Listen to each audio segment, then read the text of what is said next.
afternoon, everybody, and welcome to the 8th episode of 100 Years of the NFL, a historical journey. I am your host, Alex Chris. I hope all of you really enjoyed our last video when we covered the 1978 Pittsburgh Steelers right at the height of their dynasty in the 1970s. Today, though, we're going to take a trip, though, into the 1980s, though, as we're going to discuss one of the Cincinnati Bengals' two AFC championship teams that, of course, went to Super Bowl 16 and Super Bowl 23. In this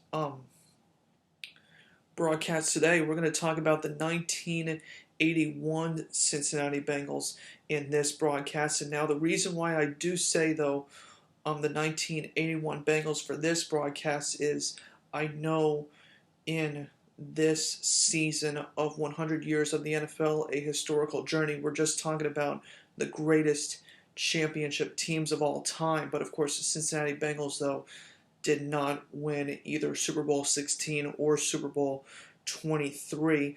So the reason why I did choose the 1981 Bengals here is that I did a lot of analysis between their 81 and their 88 squad, and I really felt that their 1981 squad was a little bit more talented than their 1988 squad. Now, like I said, even though that they did not win either Super Bowl, I just felt that, we had to include one of those teams in this season of 100 Years of the NFL. But next season, when we do season 2 of 100 Years of the NFL, a historical journey, we're actually going to count down the greatest teams of all time to have never won a championship. So that will be interesting to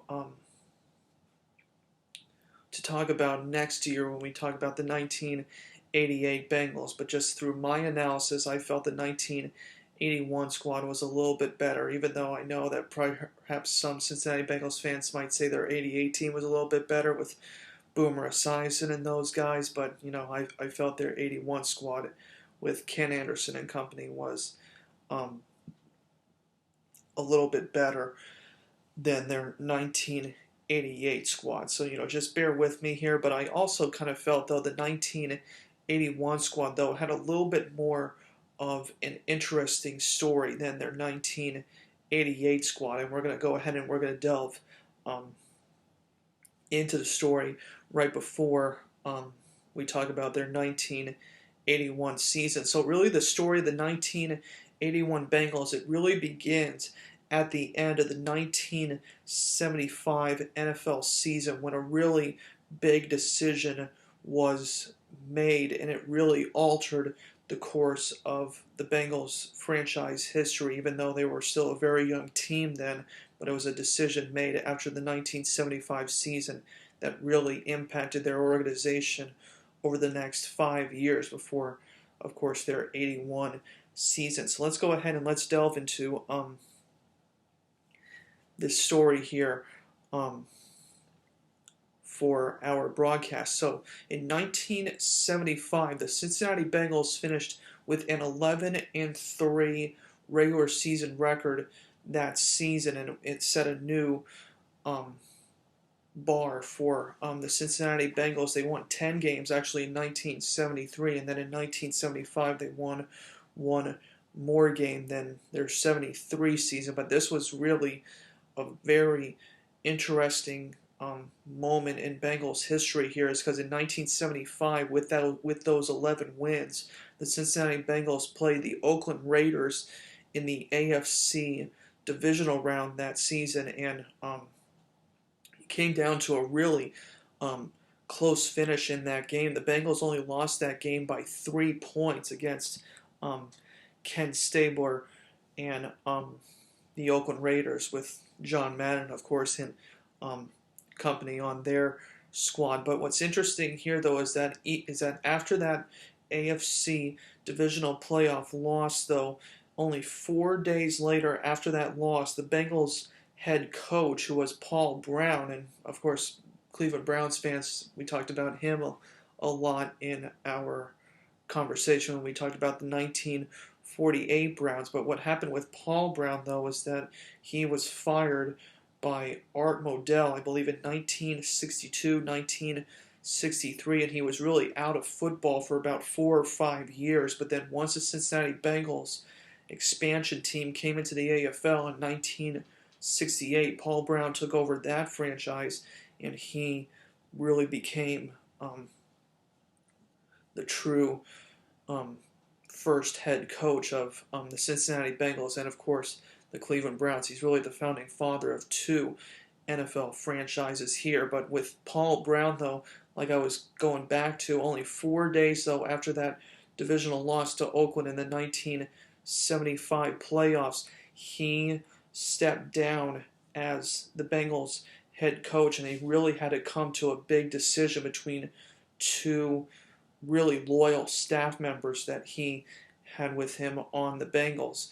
And those two people actually happened to be offensive line coach Bill Johnson, and then he also had his quarterback coach, which was Bill Walsh. And of course, Bill Walsh, we talk about him being sort of the um, instrumenter of the West Coast offense for what he did in San Francisco, but he kind of really introduced that West Coast system in Cincinnati when he was the quarterback coach with Ken Anderson. So they had a really good relationship between the two of them. But when Paul Brown decided, though, to hire Bill Johnson as his next head coach in 1976, it really kind of created a little bit of a bit of a stir in Cincinnati, because then what happened was that after the 1976 season, Bill Walsh actually then took over at the University of Stanford after he was not offered the job by Paul Brown, and then of course he got hired by the San Francisco 49ers in 1979. So it was a really interesting decision by Paul Brown, and really in the first 2 years of Johnson being hired as the head coach, the Cincinnati Bengals still did pretty well in 1976 and 1977. In fact, in 1976, the Cincinnati Bengals finished with a record of 10-4 that year, but they missed the playoffs, though, just barely, though, to the division champion Pittsburgh Steelers, because Pittsburgh swept them twice that year. In 1976, they won each of their 2 games, and that's how Pittsburgh got into the playoffs that year in 76. But then the next year after that, though, in 1977, the Cincinnati Bengals also finished really close to another playoff berth. That year, they only lost the division out by 1 game to the Pittsburgh Steelers in 1977. So it was just a really 2-year stretch in 76 and 77 that the Bengals were a really big contender in their division, and it kind of still seemed like a bit of a good hire. But then in 1978 and 1979, Cincinnati just became unglued almost with Bill Johnson as their head coach. In 1978 and 1979, the Cincinnati Bengals finished with identical 4-12 records in each of those seasons under Bill Johnson. And then there was another coach that Paul Brown hired named Homer Rice in at the halfway point of the 1978 season after he fired Bill Johnson. So it was just a disastrous scenario that I don't think Paul Brown felt was really going to happen, but he kind of had to get some of that confidence back, though, with the Cincinnati fans. And fortunately, though, after the 1979 season with back-to-back 4-12 records, Paul Brown, he really went into finding really the next great head coach that he could really find, and one of those head coaches that he did hire was Forrest Gregg in 1980. Now, Forrest Gregg, though, really decorated career that he had as both a player, also a little bit as a head coach. People think of him as one of the big important cogs of the Green Bay Packers offensive line during the 60s under Vince Lombardi, Bart Starr, and those guys. He was really the big setter tone of that offensive line with Jerry Kramer, Jim Ringo, and the others. But Forrest Gregg, though, after his playing career ended, though, in Green Bay, he actually was hired by Paul Brown's former team, the Cleveland Browns, in 1973, 1974, and he had a really good year in 1976. But then Art Modell fired Forrest Gregg, though, after a bit of a disappointing 1977 season, and he really kind of brought a little bit of life back to the Cincinnati Bengals. They thought he was a good hire, and they really wanted to see what he could do in Cincinnati. And it kind of started to come to the forefront a little bit for the Bengals in 1980. People really kind of felt it was going to be a little bit of a step forward for them that year. But Cincinnati, though, in 1980, though, it was a bit of a disaster year for their quarterback, Ken Anderson. That year, he had one of the worst seasons of his career, and the Bengals finished with a 6-10 record in Forrest Gregg's first year in Cincinnati. So really, the Bengals, it just kind of seemed like it wasn't really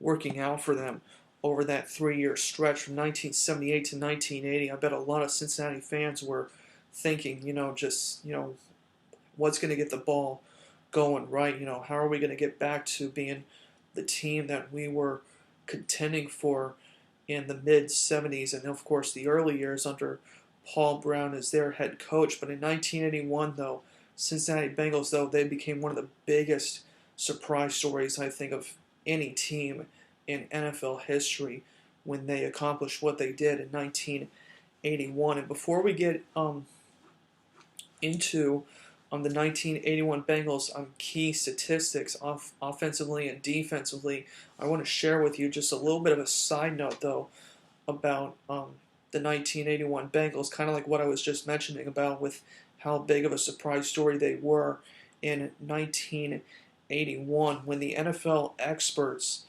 produced their preseason odds for all NFL teams that year in 1981. The Cincinnati Bengals were projected to finish with the third worst record in the AFC that year in 1981. So just really no one believed that Cincinnati would perhaps even have a winning record, if anything. But just, they were a huge surprise story, and they really became one of those first teams in NFL history, really just to kind of completely reverse their fortunes, and it only took really 1 year to do it, not so much as almost like a 2-year or 3-year rebuilding process. It really took one great season by Ken Anderson, Forrest Gregg, and everybody on that Cincinnati Bengals team that turned that team into a division champion for the first time in 6 years. So it's just a really phenomenal story, and we'll get to their schedule and their statistics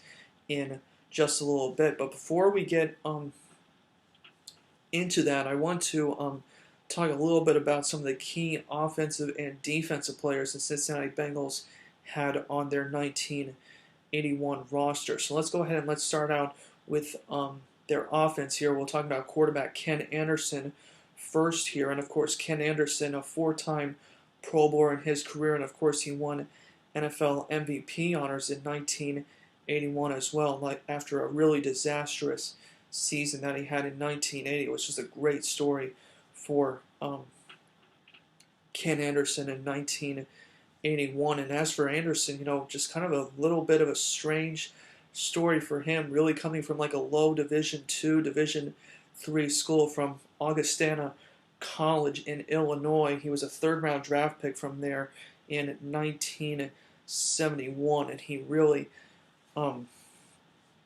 began his career as a backup quarterback, but then once by the mid-1970s, so he really became, I think, one of the most underrated quarterbacks of that decade, and then he finished his career really, really well in the early 1980s before Boomer Esiason then took over in 1984. Another key offensive piece for the Cincinnati Bengals in 1981 was fullback Pete Johnson. He was a second-round draft pick by the Cincinnati Bengals from Ohio State in 1970. 1977. But interesting note, though, about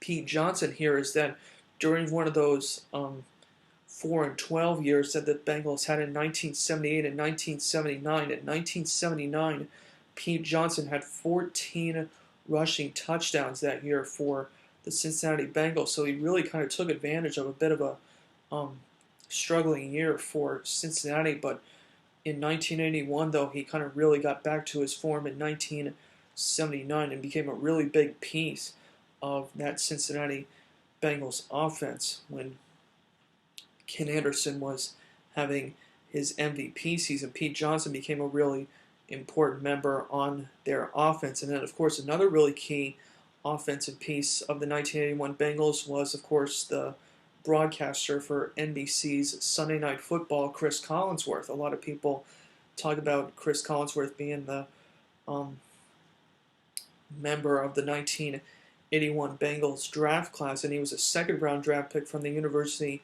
of Florida that year in 1981, and he made the Pro Bowl actually that year in 1981 as well, right before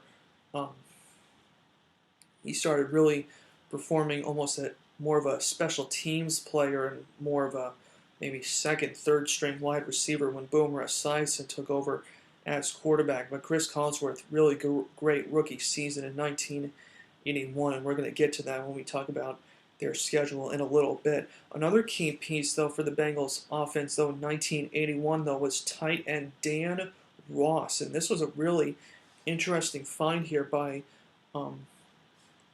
the Cincinnati Bengals, though, in the 1979 draft. He was a second-round draft pick from Northeastern College that year, and of course, that's just another lower FCS school that the Bengals found Dan Ross from. And I'm going to tell a little bit of a really cool and important statistic by Dan Ross when we talk about him in his final statistics much later in our broadcast. But in 1981, though, he had the 7th most catches of any receiver in the NFL that season. And so he was really used in a big, big way. And he had a really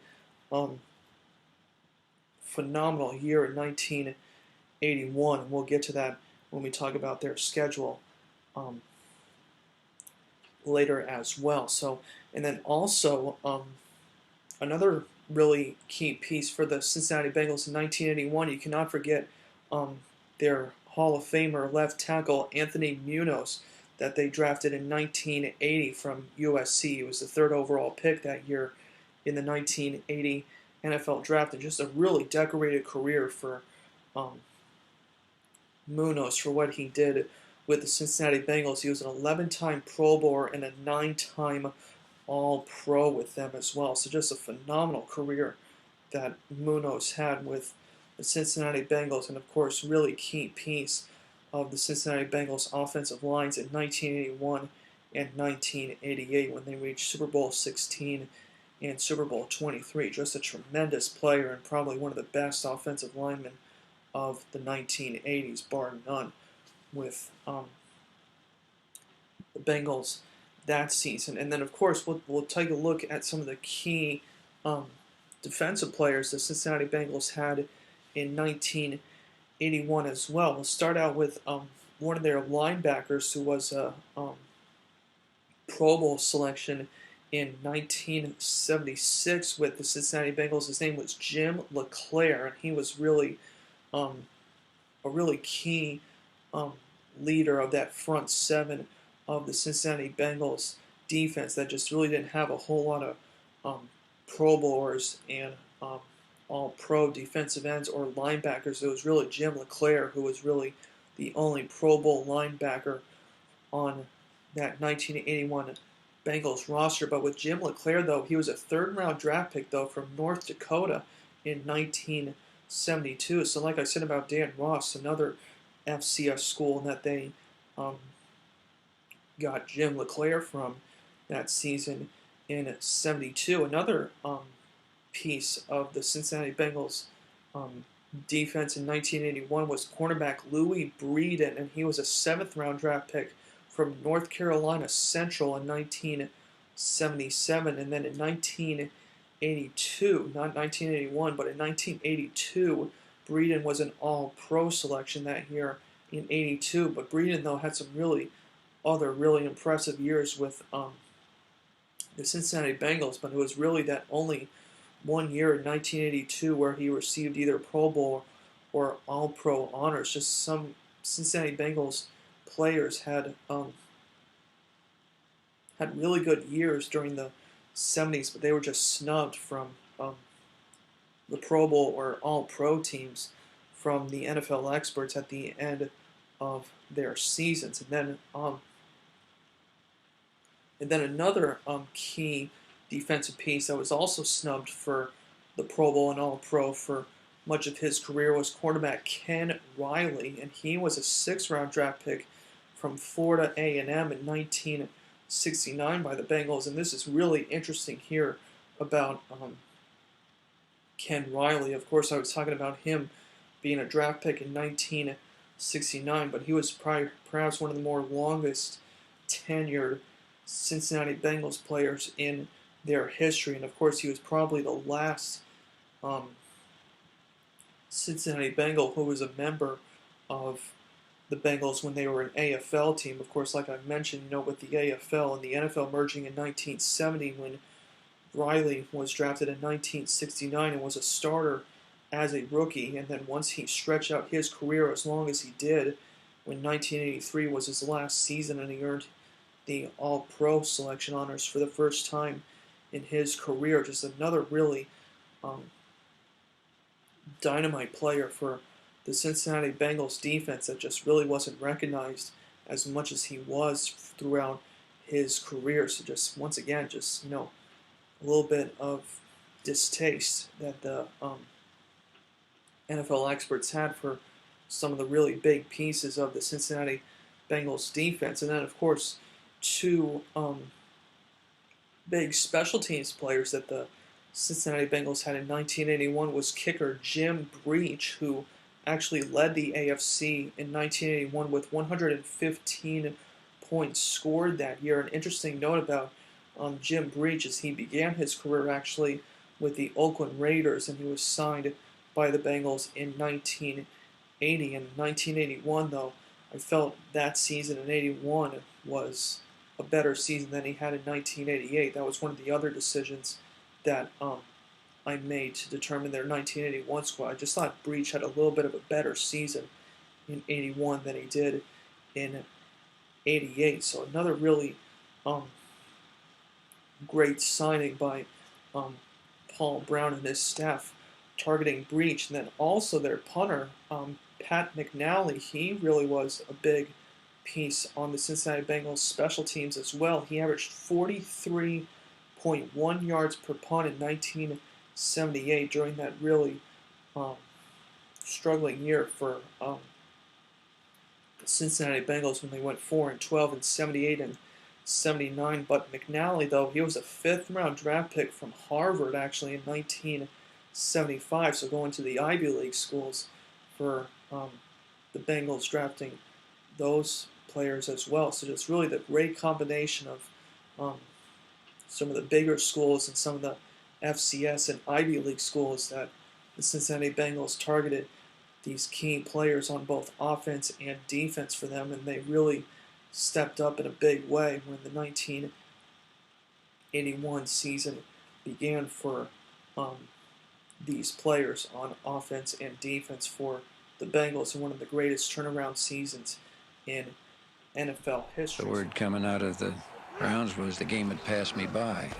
I spent 5 years out of football. In fact, the matter is I was fortunate to get back into it because Pete Rozelle made it possible for me to do so. There are a great number of people in pro football, including myself, who would like to see Paul back with the game. He did so much for it. In 1968, Paul Brown returned to pro football. It was no longer a black and white game, but a vibrant, technicolor world that he had created. Now there's an opportunity to come back and not only own a team, but run it, coach it, have total control of the franchise. I want to control the factors that make or break me. I think I work better when I can control these things. We got the damaged version of Paul Brown. Paul would, on various occasions, bring out a yellowed manila folder. He would say, the Browns in 50, at this point in the season, I judge them to be this, this, and this. And then he would measure us against them. You were trying to kick it high, weren't you? Yeah, I was trying. I thought I was back there. If you don't know where you are when you go on the field, you're in tough position. Can't even win when I have a good punt, huh? Paul was trying desperately to regain the success of the Cleveland Browns. We were rehabbing Paul's reputation. He should not have been fired. Art Modell in Cleveland complained that we had ripped off the Cleveland Browns uniform. My dad's rejoinder was, who ripped off whose uniform? Hometown Cleveland Browns are in white, and of course we have a marked similarity in the uniforms of these two ball clubs. Some of the things that I did there rubbed off here. I never even thought about changing the way I operated because that was the way I operate. He was still coaching for a while the Cleveland Browns of the 50s, where if a player had a contract dispute, just go somewhere else. You show up with some agent, some two-bit hustler. Some of these guys don't know whether the ball is blown up or stuffed. I go back there and I had a defensive end come in. He didn't do any talking. This guy did all the talking. He's telling us what we're going to pay him and all this kind of stuff. Traded him. Guy's barely eating today. Anybody trying to take away any control from the role of the ruler, he hated. He cut our union rep. We got a great idea. Let's make Ken Anderson our starting quarterback, the union rep. And so we had another meeting, and the guy said, you know, Kenny, you're the only one he can't touch. It took him 30 seconds to find out that Ken Anderson was our new union rep. Goes into Paul's office. About 15 minutes later, he comes out shaking his head. And he said, we got to have another meeting. And I said, why? And he said, I'm not the union rep anymore. Really, to have the opportunity to build another team from scratch is sort of a rare opportunity. There were cornerstones of his franchise that he was going to stick with. I want an accurate throwing quarterback like Otto Graham. You got that in Greg Cook. We took him because he's a tall, strong-armed, accurate passer, and in professional football, everything starts with a passer. We've got this great, charismatic young quarterback who had an arm that was unbelievable. Greg Cook, one of the few rookie quarterbacks that I've ever seen that can go to a second or a third receiver, and yet it is not mechanical. He became a great thrower. I've seen him complete passes with two men hanging on him. As a rookie, he led the NFL in passing. Greg Cook could very well have been remembered as the greatest quarterback of all time. Then he had a rotator cuff injury, and then he really couldn't make a comeback. And he was carrying us. He would have been our quarterback for 10, 12, 15 years if he wouldn't have been hurt. We lost a great all-time Hall of Famer. Paul Brown lost his Otto Graham, but not his innovative spirit. He and assistant Bill Walsh created a new offense around the limitations of quarterback Virgil Carter. When you looked at Greg Cook, King Kong looked like a weak-armed quarterback. My skill was not a drop-back passer.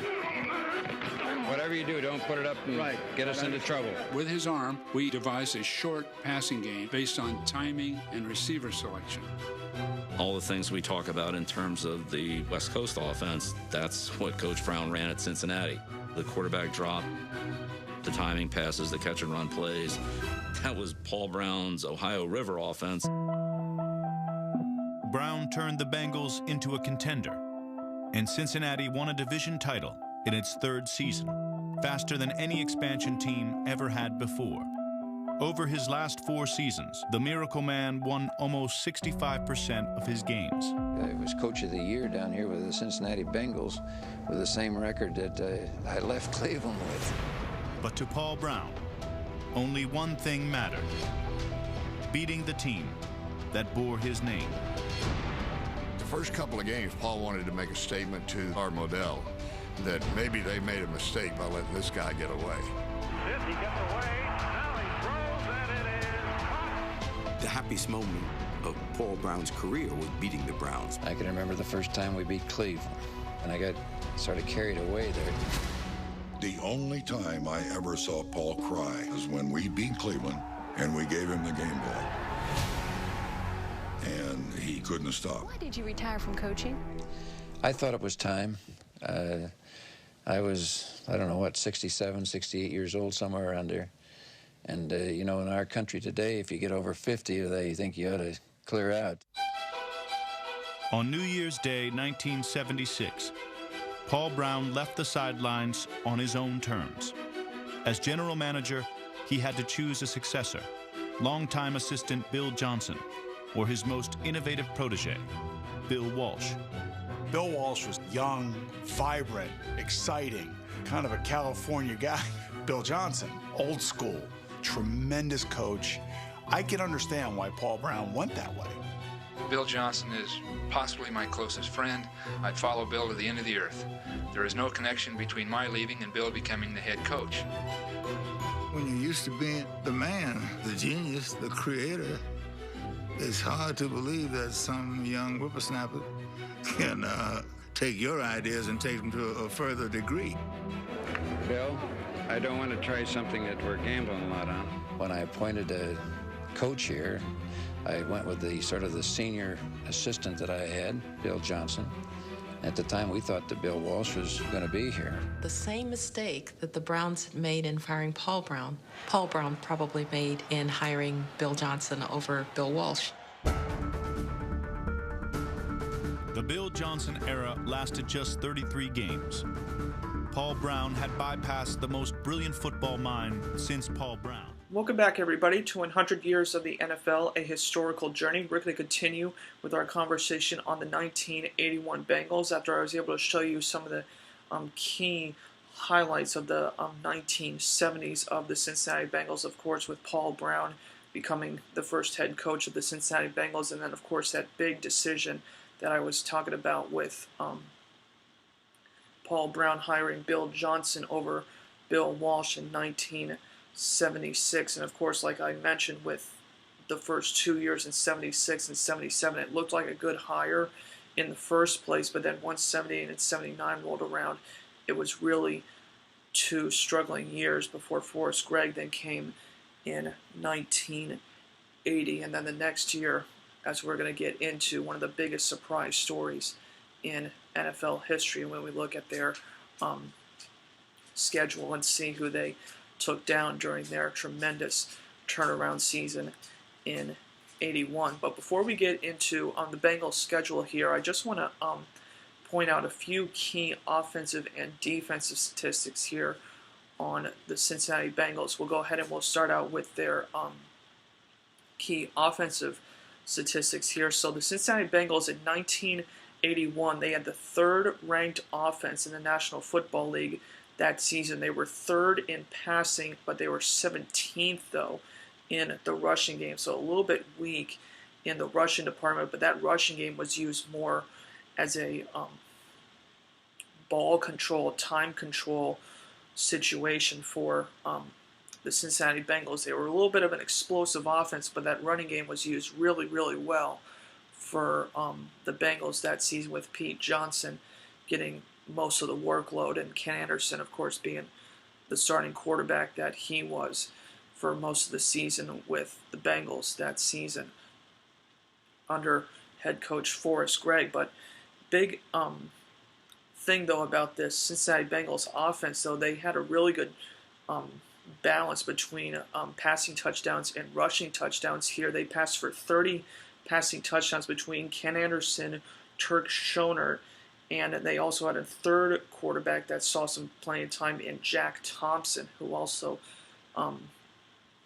played sparingly under Ken Anderson that year in 1981. But they had 30 passing touchdowns between them, and Pete Johnson was the leader of that rushing game, as I was saying. But the Bengals rushing game in total had 19 rushing touchdowns that year, and we're going to talk about some of the other key backup running backs the Bengals had in just a little bit as well. But like I'm mentioning about the Bengals being an explosive offense that year In 1981, they averaged 5.5 yards per play that year in 81, which was the second best in the National Football League that season.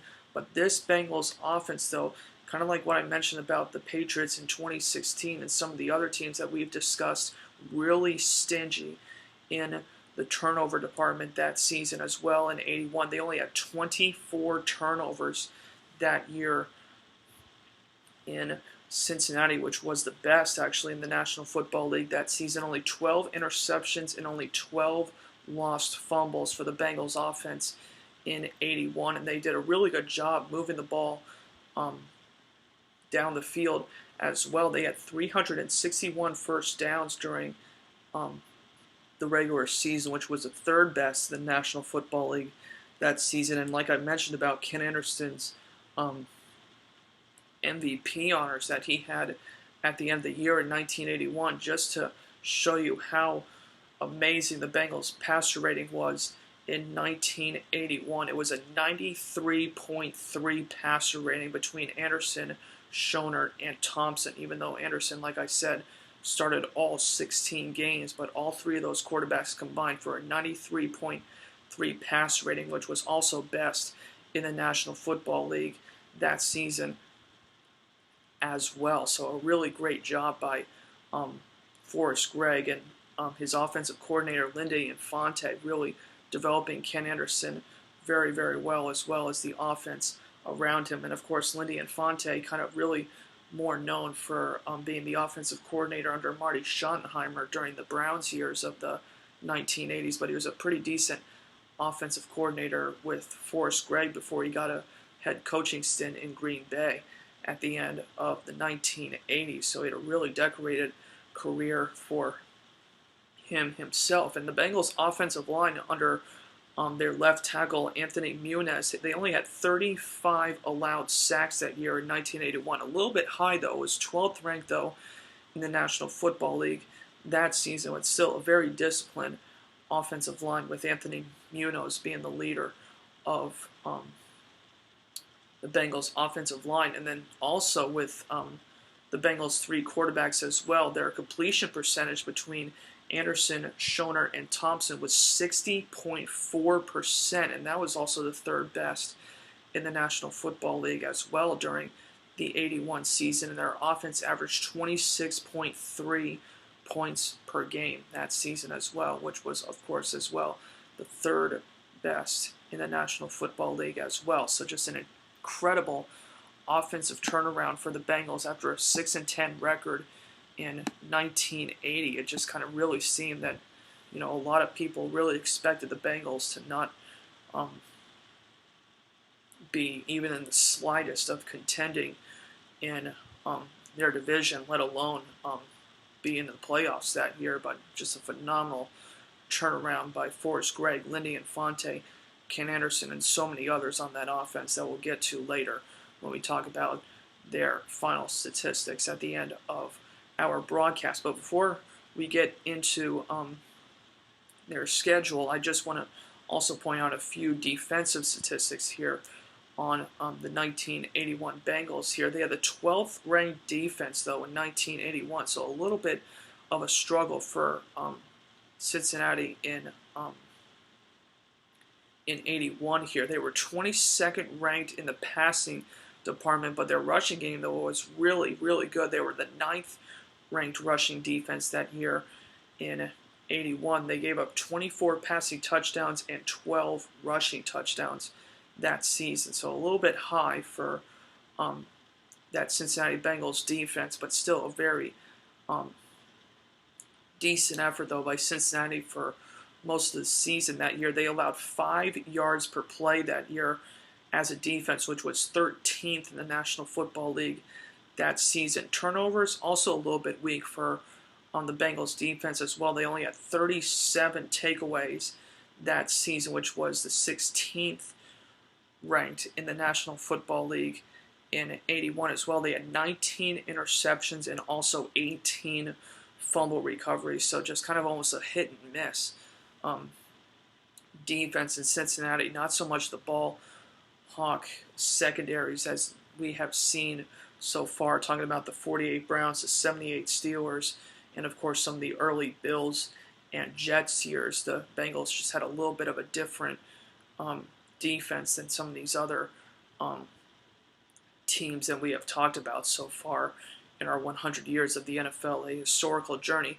Their passing defense as well kind of really struggled with the passer rating as well that year. They were the 20th ranked passer rating that year, which was a 78.9 passer rating that they gave up to opposing quarterbacks. So once again, a little bit of a high statistic for the Bengals defense in 81. But one of the key things, though, for this Bengals defense, though, they really did a good job putting pressure, though, on opposing quarterbacks. Even though they gave up a high passer rating, they had 42 sacks that year in 81, which was the 8th best in the National Football League that season. So they put the pressure on, but they just really couldn't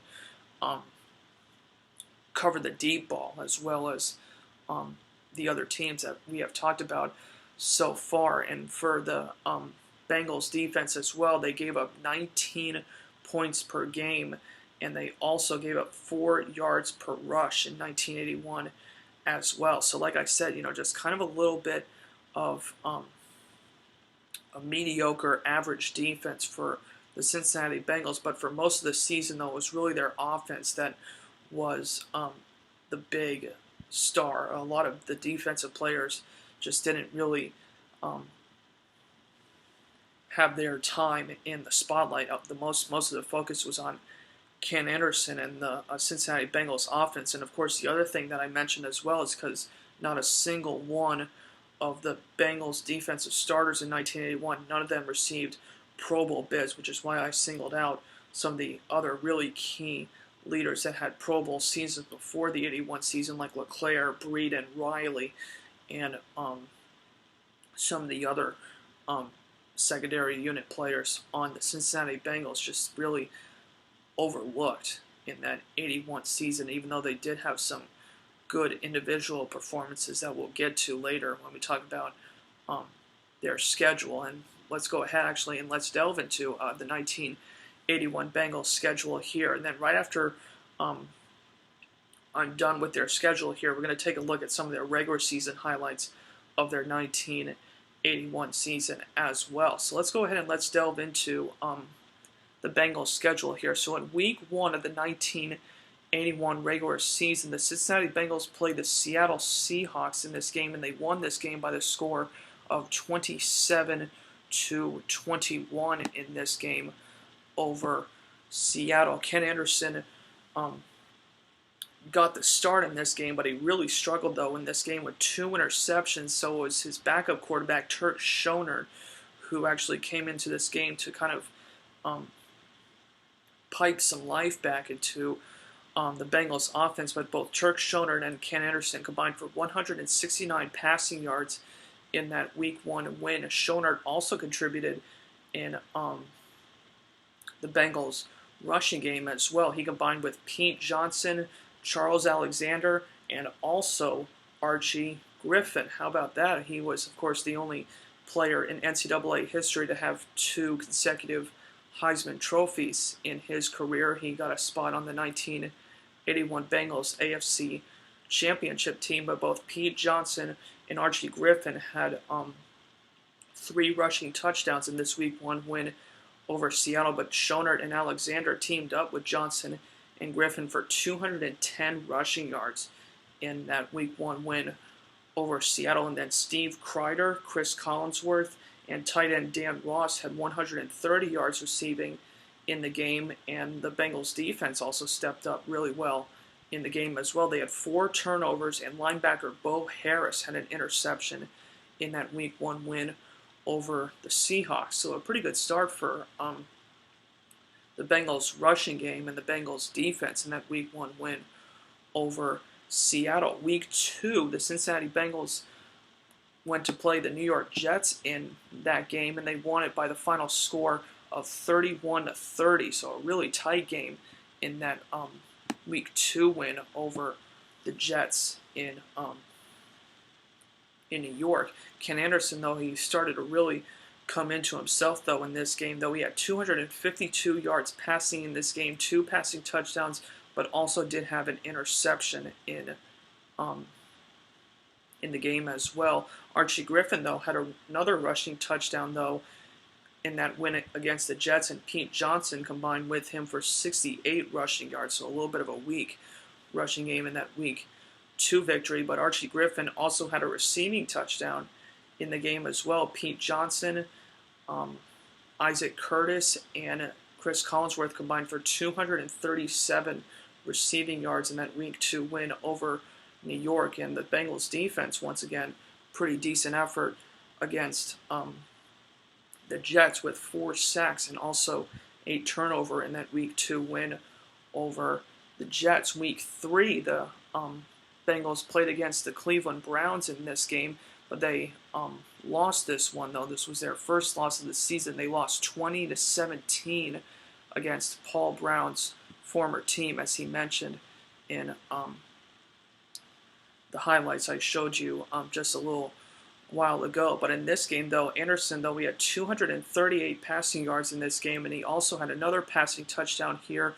Pete Johnson had a rushing touchdown, and Ken Anderson also got into the rushing game as well. Once again, though, a weak rushing game, though, in this one. Only 49 yards Pete Johnson and Ken Anderson combined for in that Week 3 loss. But once again, Steve Kreider, Chris Collinsworth, Isaac Curtis, and Dan Ross had 205 receiving yards in this game, and Chris Collinsworth had the receiving touchdown from Ken Anderson, and the Cincinnati Bengals defense also had 2 sacks in this game on quarterback Brian Sipe. So after that Week 3 loss, though, in Week 4, the Cincinnati Bengals then played the Buffalo Bills in this game, and once again, another tight score in their Week 4 victory. Cincinnati won this game 27-24 against the Bills in this one, but a really good game, though, for Ken Anderson here. He had 328 passing yards in this game. He had 3 touchdown passes. Pete Johnson and Ken Anderson combined for 106 rushing yards in this game. Chris Collinsworth and Steve Kreider had the 3 combined receiving touchdowns from Ken Anderson in this game, and the 2 of them combined for 186 receiving yards in that Week 4 victory over Buffalo. And the Bengals defense once again forced a turnover in that Week 4 victory against the Bills. So that put the Bengals at a mark of 3-1 in their first 4 games of the season. But then the next week after that, though, the Bengals once again took a step back, though, with a 17-10 loss to the Houston Oilers in their Week 5 game. In this one, Ken Anderson, he passed for 290 yards in this game. He had another passing touchdown, but also had another interception. Pete Johnson and Charles Alexander only combined for 67 rushing yards in that Week 5 loss. But once again, another great performance by Cincinnati's receiving department. Steve Kreider, Charles Alexander, Dan Ross, punter Pat McNally actually got involved in the receiving game in this loss as well, and Chris Collinsworth also helped out in that receiving department with 242 combined receiving yards between the 5 of them. But Dan Ross had Ken Anderson's passing touchdown in that Week 5 loss, and the Bengals defense forced another turnover in that loss to Houston. So that put them at a 3-2 mark. But then in Week 6, though, this was perhaps the coming out party for the Cincinnati Bengals offense. They dismantled the Baltimore Colts in this Week 6 victory against them. They won this game 41-19 was the score over the Baltimore Colts. And in this victory here, Ken Anderson had 257 passing yards in this game, 3 passing touchdowns here. Pete Johnson had a rushing touchdown, and he combined with Charles Alexander for 108 rushing yards in this Week 6 victory. Steve Kreider, Dan Ross, Chris Collinsworth, David Verser also got involved in the receiving game here, and the 4 of them combined for 235 receiving yards in this victory, and Ross, Collinsworth, and Verser each had a receiving touchdown in this victory. And the Bengals defense also had another really good game here. They had 4 turnovers, including 2 interceptions, and had 4 sacks in that Week 6 victory over Baltimore. So a good, big win for Cincinnati Bengals in that Week 6 game. Week 7, they took down the Pittsburgh Steelers after their dynasty years of the 1970s. Steelers got a little bit weak in the 1980s. Bengals won this Week 7 game against Pittsburgh 34-7 in this game here as they took down Chuck Noll's Steelers. In this one, Ken Anderson, he had 346 passing yards in this game, 2 passing touchdowns. And Ken Anderson, Pete Johnson, Charles Alexander, 3 of them, 158 rushing yards in this game. Pete Johnson and Charles Alexander had 2 rushing touchdowns as well in this game. Pete Johnson also had a receiving touchdown. David Verser had another receiving touchdown in back-to-back weeks. And then Isaac Curtis, Chris Collinsworth, Steve Kreider, and Dan Ross, all 5 of them, actually 6 of them, my bad, had 16 catches in this game for, of course, Ken Anderson's 346 yards. So you kind of see this trend a little bit of the Bengals offense, just kind of different heroes coming up every single week for the Bengals offense, but still at the very same time, just a very diverse receiving game that the Bengals had as well in 1981 as well. And the Bengals defense also stepped up once again with a turnover in that Week 7 game against Pittsburgh. That put them at a 5-2 record before they went to play the New Orleans Saints in Week 8 here, and they lost this one though. 17-7 though was the score in this game over the New Orleans Saints.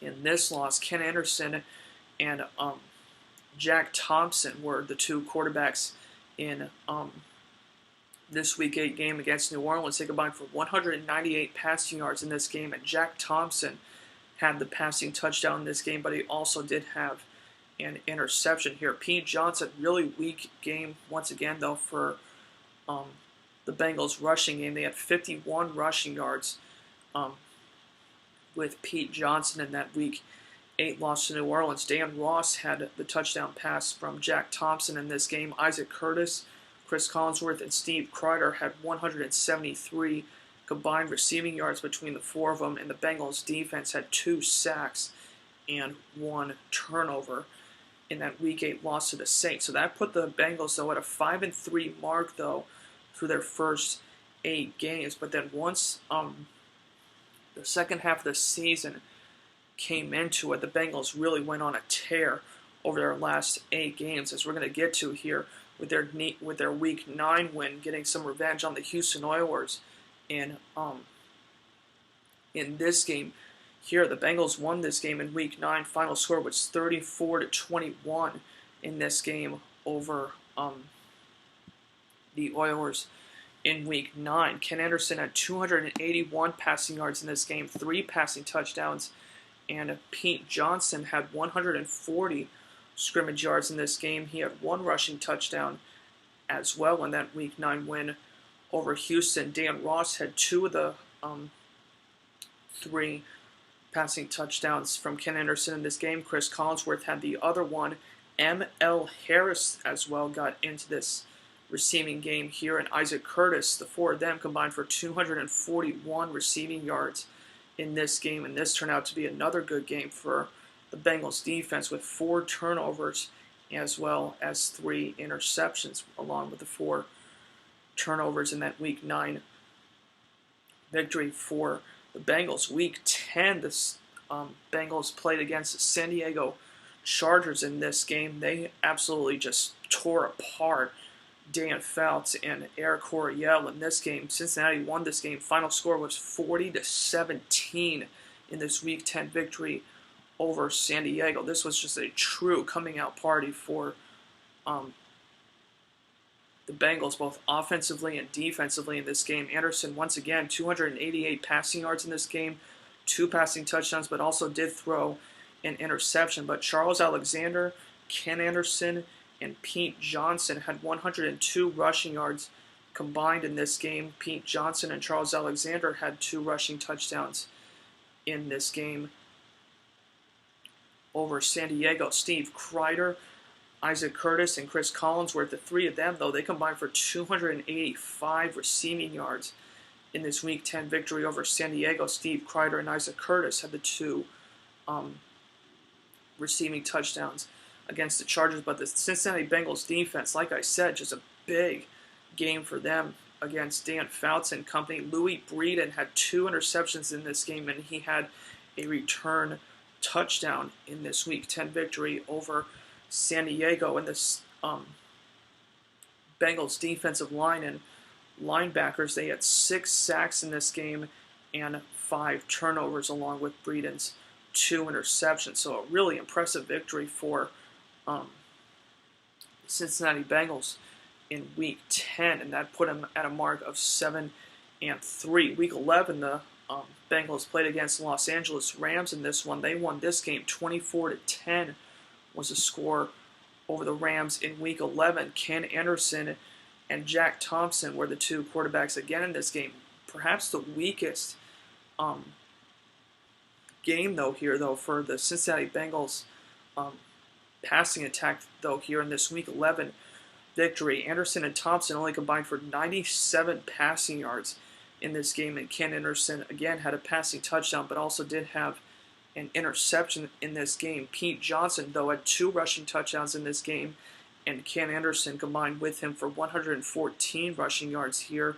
Dan Ross, Pete Johnson had another receiving touchdown here, and Chris Collinsworth combined for 95 receiving yards in this Week 11 win. And once again, though, the Cincinnati Bengals defense stepping up once again, 4 interceptions and 6 sacks in this game against the LA Rams. So just once again, just keep rolling along here for the Bengals here in the second half. Week 12, the Cincinnati Bengals took on the Denver Broncos in this game. They won this one 38-21 in this win over Denver in Week 12. Ken Anderson, after an off week, perhaps had his best performance of the season in this game. He had passed for 396 yards in this game, 4 touchdowns, including a rushing touchdown in this game. Pete Johnson, and they also had another backup running back named Jimmy Hargrove, who combined with Johnson in this game for 141 rushing yards in this game. Johnson had another rushing touchdown here.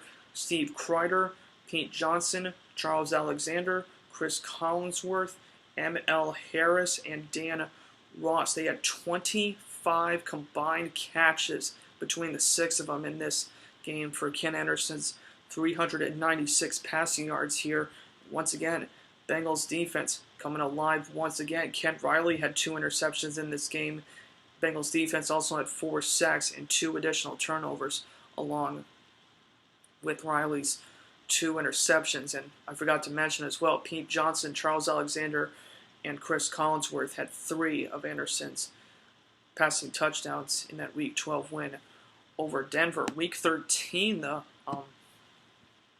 Bengals got their revenge on the Cleveland Browns after losing to them in Week 3. They won against them in Week 13. 41-21 was the score in this game over Cleveland. And in this game, Ken Anderson, once again, a 4 touchdown performance here with 235 passing yards. Pete Johnson, 105 rushing yards in this game and 2 rushing touchdowns. And he also had a receiving touchdown here in this game. Chris Collinsworth had 2 receiving touchdowns here.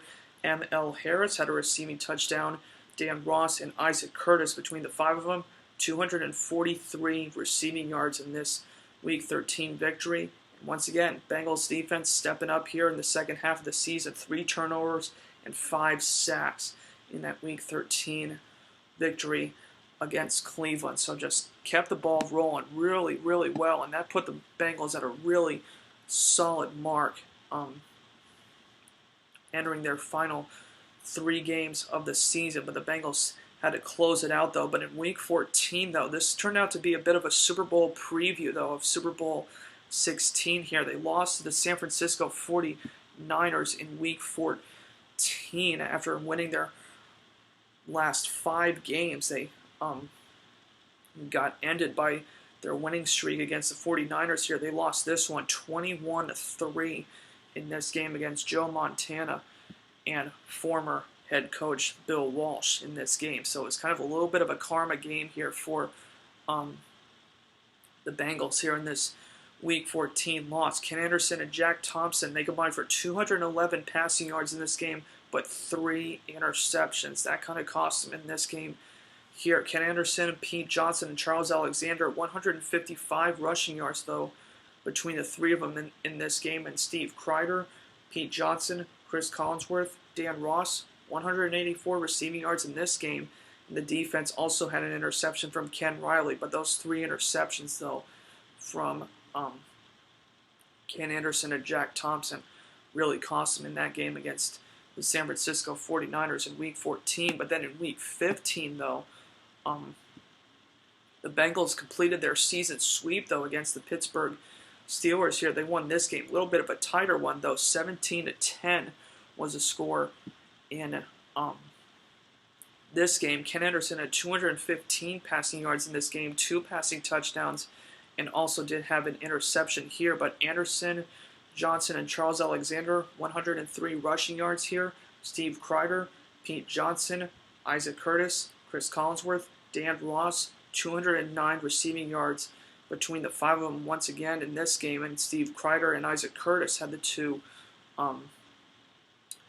receiving touchdowns in this game. The Bengals defense, after a bit of an off game, 2 interceptions in this game and 3 sacks against the Pittsburgh Steelers, putting them at an 11-4 mark. And it was really that game that the Bengals clinched their first division title since 1973. So they waited 8 years and really 6 years before they finally got into the playoffs. But in Week 16, though, this kind of put the stamp, though, on the Bengals' 12-4 season here. They beat the Atlanta Falcons here in Week 16. Final score was 30-28 in this game. So once again, a bit of a tight victory, but the Bengals really pulled this game out to get the AFC's #1 seed in the playoffs that year in 1981. Ken Anderson had 299 passing yards in this game, 2 passing touchdowns, but also did have another interception in this game. Pete Johnson, Charles Alexander, and Archie Griffin combined for 126 rushing yards in this game here.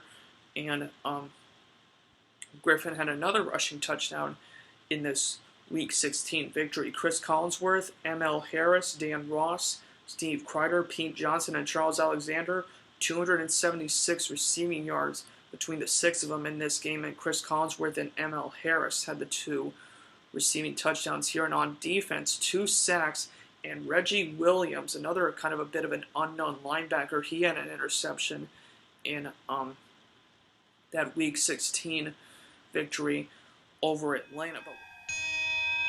Not long ago, on the banks of the Ohio River, there dwelled a sleeping tiger. For the past 3 seasons, the Cincinnati Bengals lay dormant, waiting for a wake-up call. It took the firm grip of head coach Forrest Gregg to shake the slumbering Bengals. They responded, bared their teeth, and unveiled a startling new look. This bizarre creation became a curiosity around the National Football League. Long known for his brilliant innovations on the field, Bengal founder Paul Brown fashioned this novel design, as new to the game today as the forward pass was a century ago. The look was more than a window dressing. This brash new breed of cat was prepared to defend its lair with a newfound ferocity. I tell you the truth, when you're wearing a helmet like that, it's one of those situations you either got to put up or shut up. In 1981, the laughing stopped. The Bengals were no longer a paper tiger.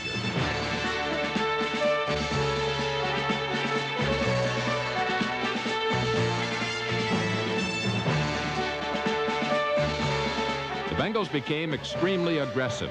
They went after the opposition, and in one season went from second to last in the league in scoring to third best in 1981.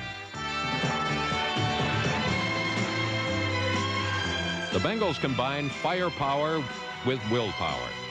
Under the legendary influence of Paul Brown and the guidance of Forrest Gregg, the Cincinnati Bengals went from the doormats of their division to the bell ringers of the NFL. As the new-look Bengals stretched their opening day muscles, they were filled with the optimism that every new season brings.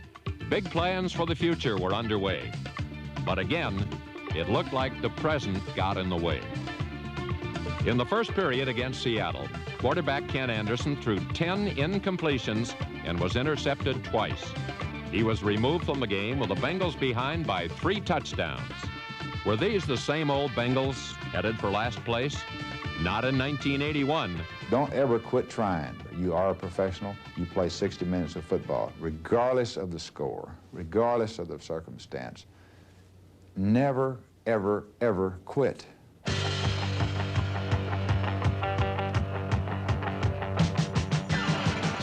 With backup quarterback Jack Thompson injured, third stringer Turk Schonert, number 15, came off the bench to bail out the Bengals. Schonert ran and passed the Bengals to 4 touchdowns, and Cincinnati came from behind to win 27-21.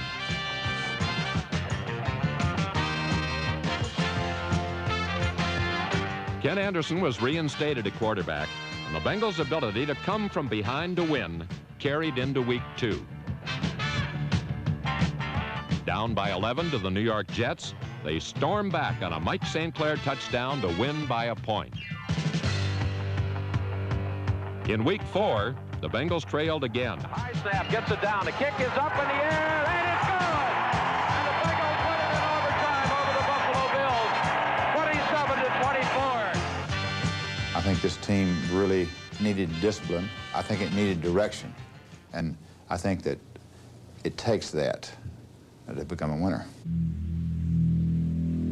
I think football can be enjoyable, and it is enjoyable to me. Yeah, I'm sure it's enjoyable to these football players. But football is the most enjoyable when you win. And win they did. Beginning in week 9, the Bengals went on a tear, beating 5 teams in a row by an average margin of 17 points. Against Houston, the Bengals built a 34-7 lead with a defensive charge that forced 4 Oiler turnovers. Cincinnati coasted into first place in the AFC Central. In San Diego, the Bengals defense grounded Air Coryell and buried the Chargers. Cornerback Louis Breeden scored on the longest interception return in Cincinnati history, 102 yards, and the Bengals beat the highest scoring team in pro football, 40-17. After it went over the Rams, the Bengals burned the Broncos behind the all-pro punting of Pat McInally and the passing of Ken Anderson. With 571 yards of total offense, the Bengals rolled 38-21.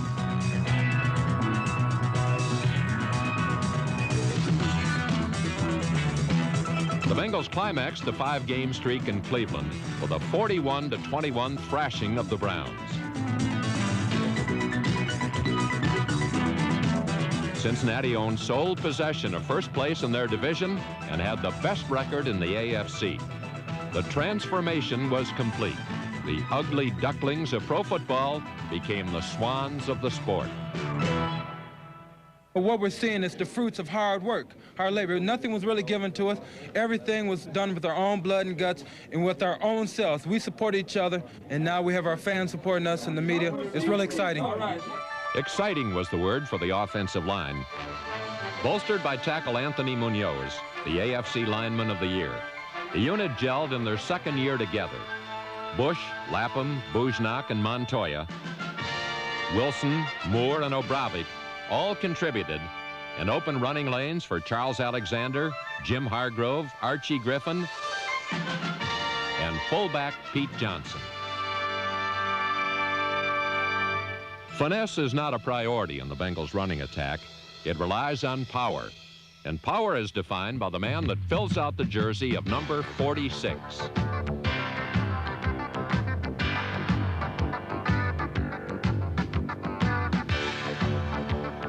Inside this wrecking ball facade lurks a runner with all the options that Forrest Gregg admires.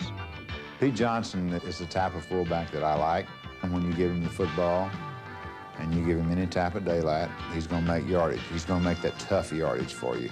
When Pete gets rolling, he can intimidate the opponent by just his sheer power. I know that defensive backs, once he gets in the open, they don't like to tackle him. When you measure his size against theirs, I can certainly understand that. As a runner and receiver, number 46 led all Bengals with 16 touchdowns. Pete Johnson, a plow horse among NFL thoroughbreds, met 1981 head-on and ran away with his first 1,000-yard season.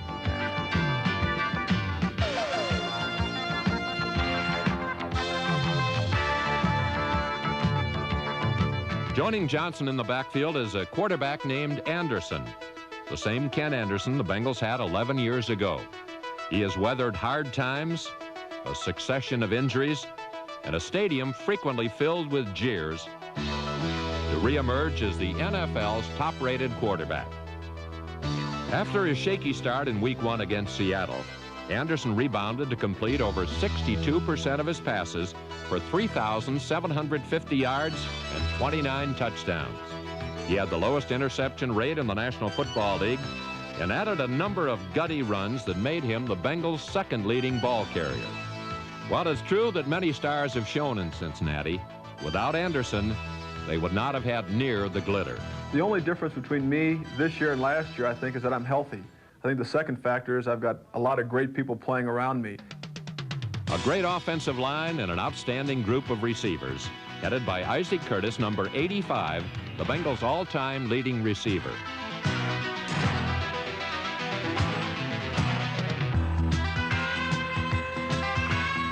Curtis lent his 9 years' experience to number 1 draft pick David Verser, number 81, who averaged over 26 yards a catch. Underrated tight end Dan Ross earned national attention with a team record 71 catches. And Steve Kreider was a deep threat off the bench with 500 yards and 5 touchdowns. But the biggest spark in the Bengals' revived attack was second-round draft choice Chris Collinsworth. Number 80 became an immediate starter with a little help from his friends. Yeah, it's been a team effort in getting me ready to play. And I've made some mistakes early and just trying to learn my assignments and trying to learn some of the different techniques that they were teaching up here, and it took a while to do that.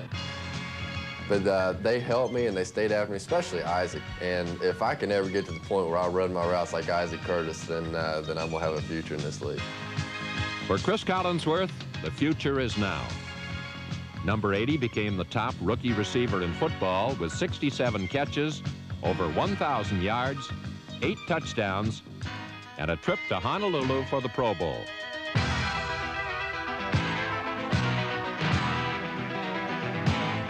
Chris Collinsworth, the one key draft pick that brought the Bengals attack into the era of air ball. His performance was as striking and conspicuous as the Bengals' new tiger stripes.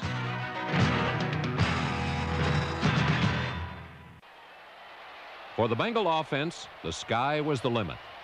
For the defense, 1981 provided the chance for a group of no-names to become familiar names.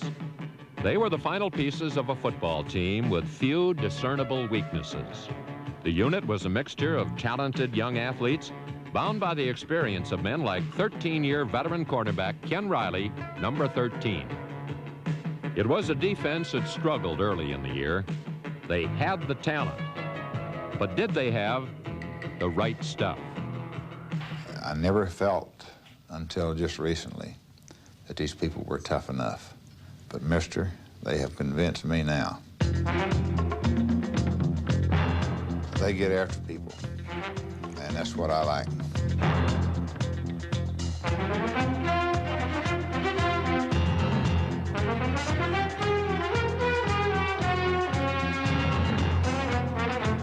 The best defense is a team defense, and the Bengals were just that, an aggressive group of heavy hitters that shackled the league's most potent offenses. Ironically, this vastly improved Bengal defense did not produce one All-Pro in 1981, an indication that they had grasped the team concept.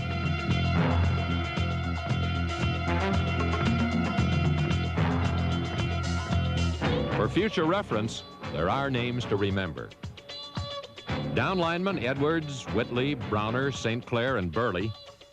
Linebackers LeClaire, Cameron, Williams, and Harris. Fraser, Rosano, Dinkle, and Shue. Brick by brick, the Bengals had built a wall. Safeties Bobby Kemp, Brian Hicks, Oliver Davis, and Mike Fuller. Cornerbacks Ken Riley, Ray Griffin, John Simmons, and Lewis Breeden, number 34. All helped build the spirit that built a winner.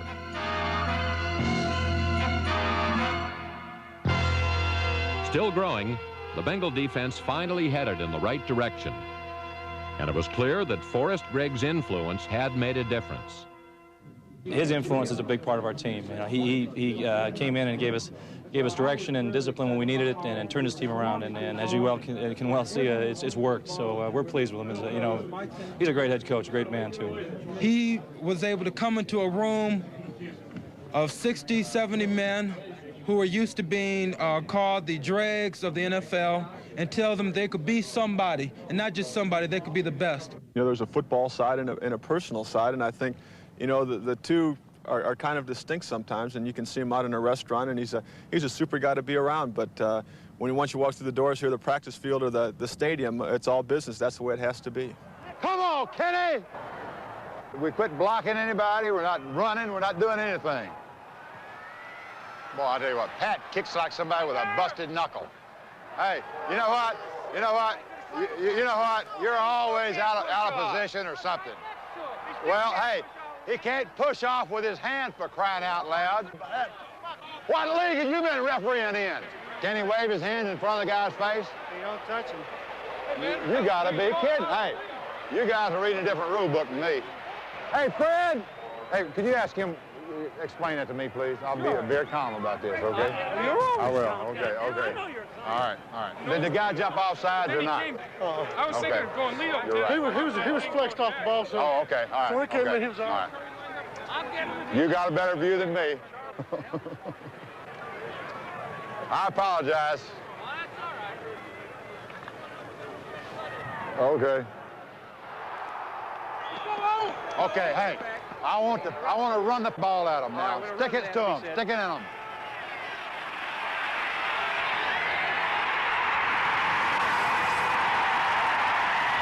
By the season's 14th week, Forrest Gregg's discipline and direction led the Bengals to a 10-4 record and a chance to clinch the Central Division Championship. It has been said that to get to the Super Bowl, you must first pass through Pittsburgh. Under Forrest Gregg, the Bengals have never lost to the men of steel.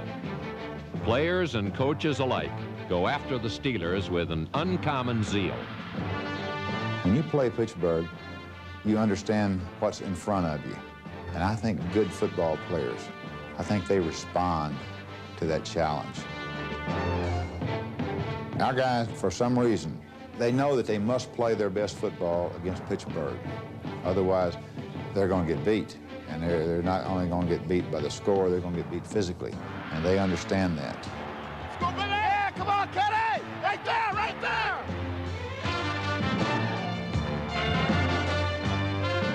In a gut-level, low-scoring affair, Ken Anderson's touchdown passes to Isaac Curtis and Steve Kreider made the difference.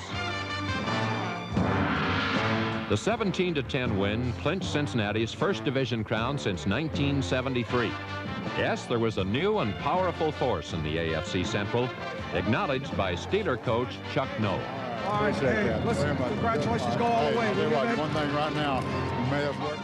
Welcome back, everybody, to 100 Years of the NFL, a historical journey. I hope all of you really enjoyed watching some of the Cincinnati Bengals regular season highlights during the 1981 regular season. We got a chance to see some of the really key players on that Bengals team. Of course, Ken Anderson, Jim LeClaire, Reggie Williams, Chris Collinsworth, even a little bit as well. And of course, we also got to see a little bit of Forrest Gregg as well. Of what a tremendous job that he did to really bring back some excitement in Cincinnati after some really disappointing seasons to end the 1970s. Just a really dramatic turnaround in 1981, and all those players and coaches just turned out to be really key pieces in the Cincinnati Bengals turnaround at one of the greatest seasons in NFL history, especially for the Cincinnati Bengals franchise here. But what we're going to do here, though, is actually we're going to start to talk about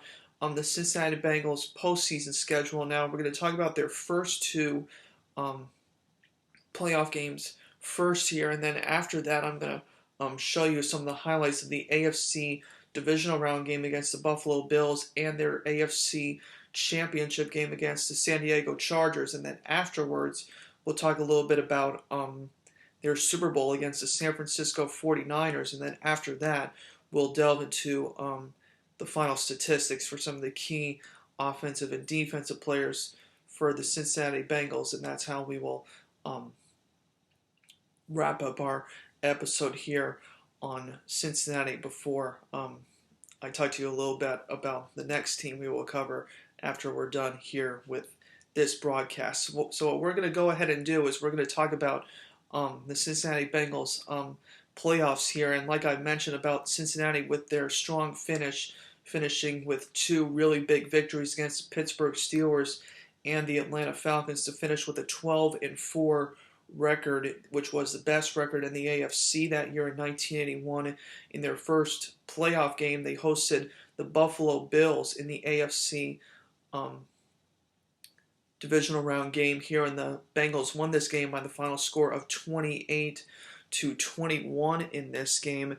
And in this victory for Cincinnati, Ken Anderson, he had 192 yards passing in this game, and he did have a passing touchdown in the Bengals victory here. Pete Johnson, Ken Anderson, and Charles Alexander, the threesome in the running game for the Bengals in this one. All three of them combined for 132 yards rushing in this game, and Pete Johnson and Charles Alexander combined for 3 rushing touchdowns in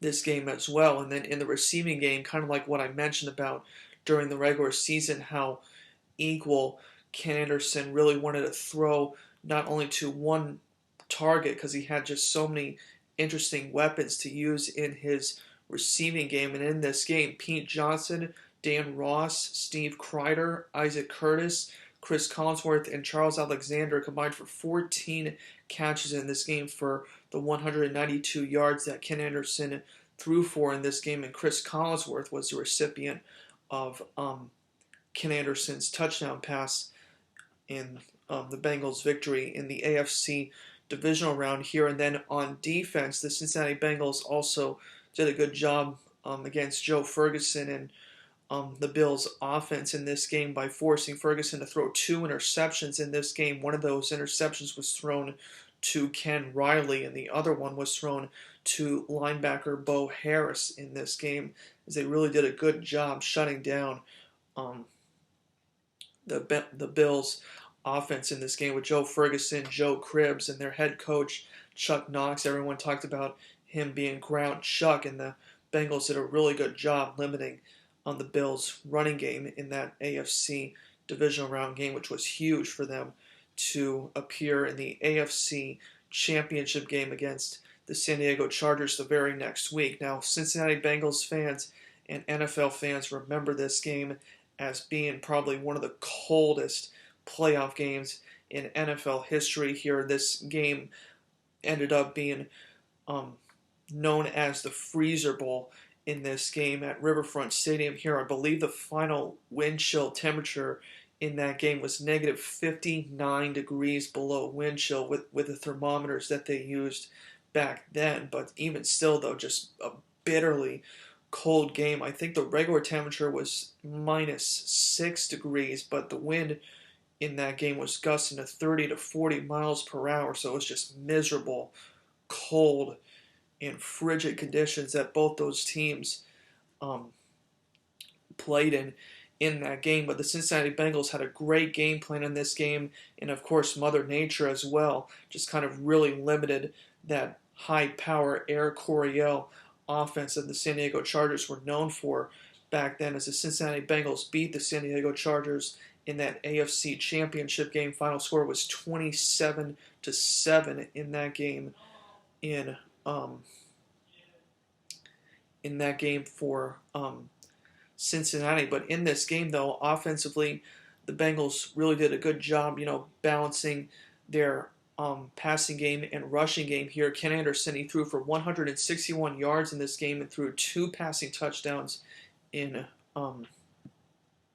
the game as well. And Pete Johnson and Charles Alexander, along with Ken Anderson, the threesome combined for 141 rushing yards in this game, and Pete Johnson had a rushing touchdown here in the AFC Championship game. But receiving game, once again, just really, balancing it out with all the receivers that Ken Anderson had during the regular season, including a few additional ones in this game. Charles Alexander, Chris Collinsworth, Dan Ross, Isaac Curtis, Pete Johnson, M.L. Harris, we talked about a little bit during the regular season. He contributed in this game, and they also had a backup tight end named Don Bass, who got into the offense a little bit in this game. M.L. Harris and Don Bass had the 2 receiving touchdowns from Ken Anderson, but between the 7 of them, though, they combined for 15 catches for 175 yards in this game against the Chargers defense. So just a really terrific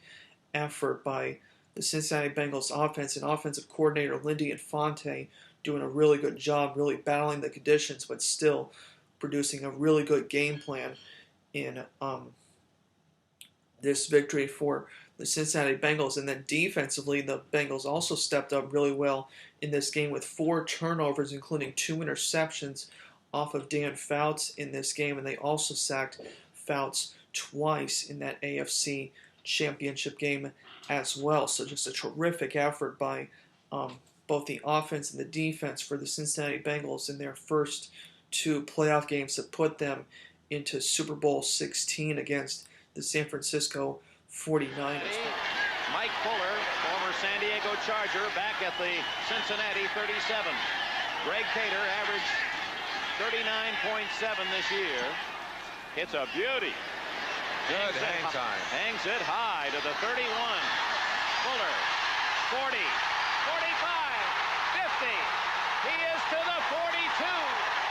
Greg Cater, number 7, got a piece of the jersey to slow up Fuller and finally help out with the tackle.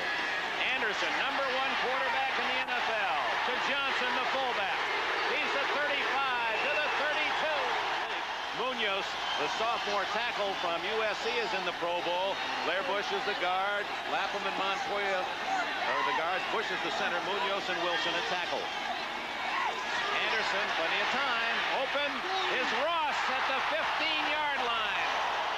First and goal inside the 5-yard line at the Buffalo 4. 9 minutes left in the first quarter. It's Alexander to the goal line. Touchdown!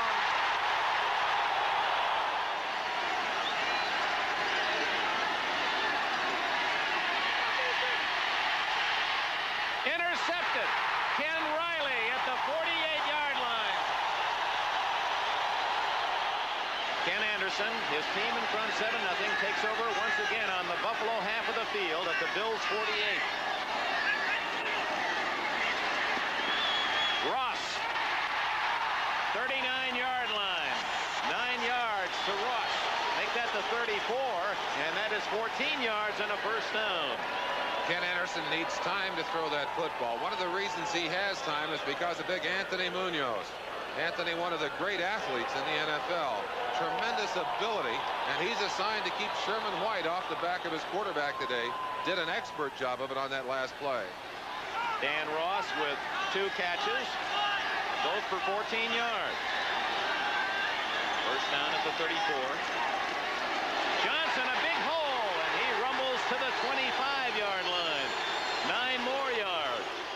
the 30-yard line. Kreider, a third wide receiver, comes in, number 86. So it's Curtis, Kreider, and Collinsworth. Open. Isaac Curtis, first and goal at the 8. On the 1-foot line. Johnson, touchdown.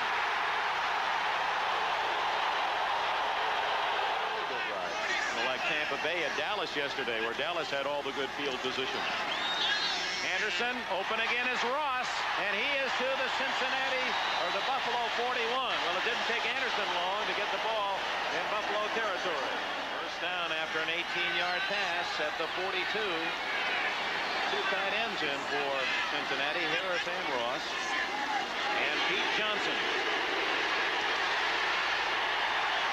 You can see you can't tackle him high. You've got to get down around those ankles to drop him. Isaiah Robertson made the play, but not until Johnson had driven to the 33-yard line. And that is the end of the first quarter in Cincinnati. The Bengals 14, the Bills nothing.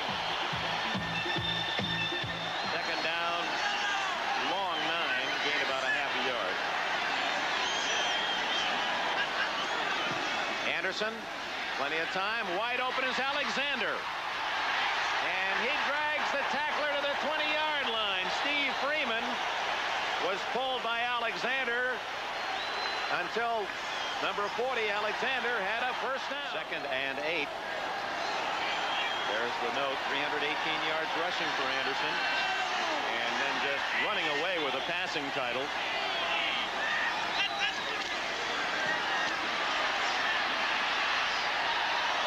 Incomplete. He had Collinsworth open at the 7-yard line, but didn't have time to totally locate him because Buffalo had pressure on Anderson, and I believe they're going to call Buffalo for roughing the passer. They're calling Isaiah Robertson for taking a little extra shot at Ken Anderson. Watch it right here. He'll get the ball off, but he takes the shot to the head and the arm, and you cannot do that in the NFL anymore.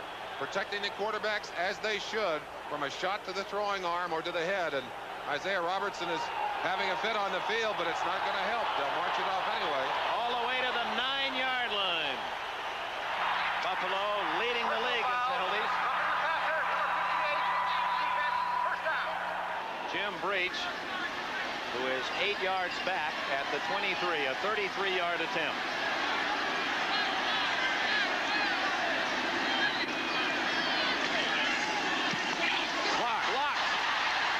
Bills do come up with a big defensive plays. Rob Riddick, number 40, a play reminiscent of the one you saw last night as Kellen Winslow came over the top. Second down, 8. Bramer, the tight end, to the left, the 2 wide receivers to the right. Lewis in the slot.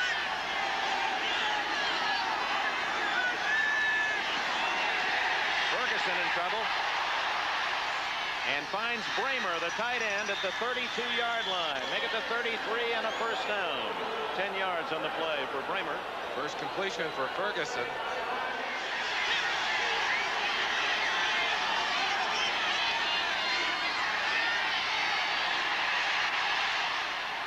Complete to Lewis at the 50-yard line down at the Cincinnati 49. Second completion for Ferguson, the first to Lewis, who had a big day last week against the Jets with 7 catches and 2 touchdowns. The best of the year, 158 yards. A play reminiscent of several in that Jet game, too, as he finds the open territory. Breeden giving him a little bit of extra room, and Ferguson gets it comfortably into his hands. Couple of veterans, Lewis and Charlie Joyner, teammates at Grambling, and Joyner, of course, had some big catches again last night for San Diego. First time Buffalo's been on Cincinnati's half of the field. Complete to Leaks, hit immediately at the 43, a gain of about 6. Jim LeClaire from North Dakota, number 55, made the tackle. Now at the 37 of Cincinnati. A quickie to Lewis. Oh, was he hit at the 35-yard line. Lewis Breeden with a solid tackle. Only about 3 yards on that play. That's a lot of punishment for 3 yards. Chance for you to get right down on the field. Breeden doing a good job. You see him getting a good plan on the field. He's not back into the slick part of the field. Gets right up on Lewis. The other thing that these players have an advantage here at home for Cincinnati, they know what kind of shoes to wear on this field. Buffalo brought about 5 or 6 different kinds, and they have all kinds of shoes on their feet. Give him 4 yards on the play. 2nd down and 6. Krebs has blockers. Good play. Ooh. And at the 30-yard line, an excellent stop by Bobby Kemp and Glenn Cameron. Cameron 50, and Kemp, the rookie from Cal State Fullerton, came up from the secondary to help out when it appeared that Krebs really had a lot of running room to the near side. Bengal fans cheering the defense. Cincinnati dominating the first quarter, led 14-0. But a blocked field goal attempt by Buffalo has spurred the Bills emotionally. Ferguson intercepted. Number 53, Bo Harris, stops the Bills.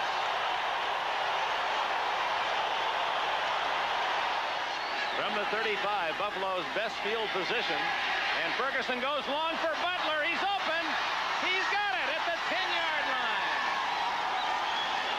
How do you do? Oh, the clock is running now. 30 seconds. Let's see if he goes to his big back. He's been going to Krebs here. Trying to cut the lead from 14-0. That's a touchdown for Krebs. So the second year back from Auburn, airborne to get Buffalo on the scoreboard with 20 seconds left in the half.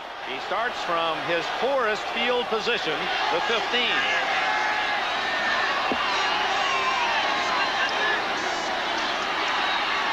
Out of the backfield to Johnson. And he's out of bounds at the 19. Jim Haslett and Lucius Sanford made the tackle. We talked about the wet end of the field. Earlier we had one of our cameramen show you the kind of water that's embedded in that artificial turf. And of course, on some turfs, a wet field is not slippery. This is an old turf, and it has a tendency to be very slippery when it holds that kind of water. So it's a treacherous part of the field. You saw the Bengals take advantage of it earlier. That's where they're operating again right now. Give Anderson 7 for 7 and 5 yards on that first throw to the 20-yard line. Alexander out of the backfield, way out to the left. Well, they've got him spread the full width of the field. Anderson.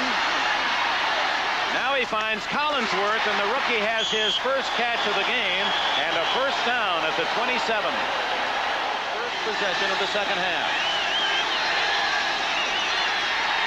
Ferguson comes out throwing and has a man open. Lewis to the 46-yard line, and a first down for Buffalo.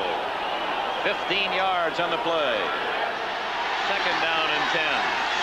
Third quarter, 10.5 minutes remaining. That was Hooks in motion, and Krebs running the other way. First down and more. To the 30, he's going to go all the way for a touchdown.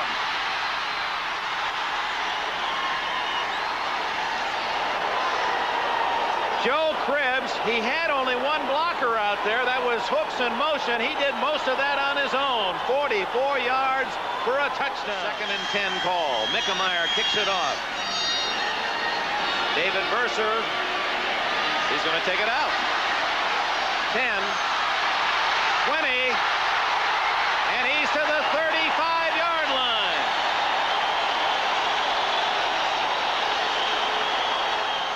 Verser's kickoff return has awakened the crowd. Anderson to throw. He goes a little longer, almost intercepted, and penalty flag on Mario Clark. They're going to call interference. Isaac Curtis tapping his back, saying you're absolutely right. He bumped me in the back. Again, you saw Clark coming around with the inside hand, the lead hand, but he did bump him from behind.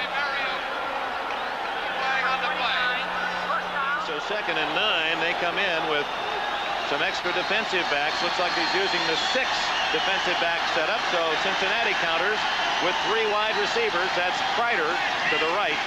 Curtis and Collinsworth are to the left. Anderson going to run it. 40. 35 and down at the 32 with a first down.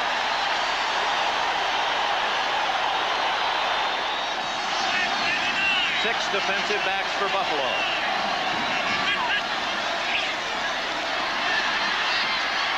Nice catch at the 25-yard line, short of the first down, but Dan Ross putting a meat hook on that one. That was almost done with one hand. 8 yards.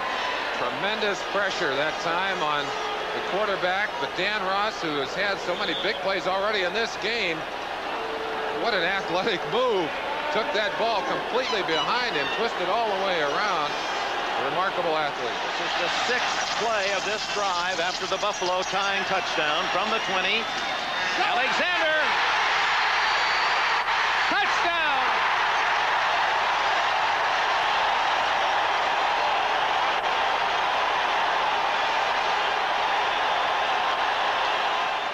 It's interesting in this era of passing, especially Cincinnati and Buffalo, all 5 touchdowns in the game have come running. Crowd is deafening. 5 linemen, they're trying to get after him. Complete to Ron Jesse, and the veteran has a first down at the 33-yard line. 11 yards to Jesse, who came with Chuck Knox from the Los Angeles Rams. From the 44, clock running exactly 4 minutes left in the third quarter. Cincinnati 21, Buffalo 14.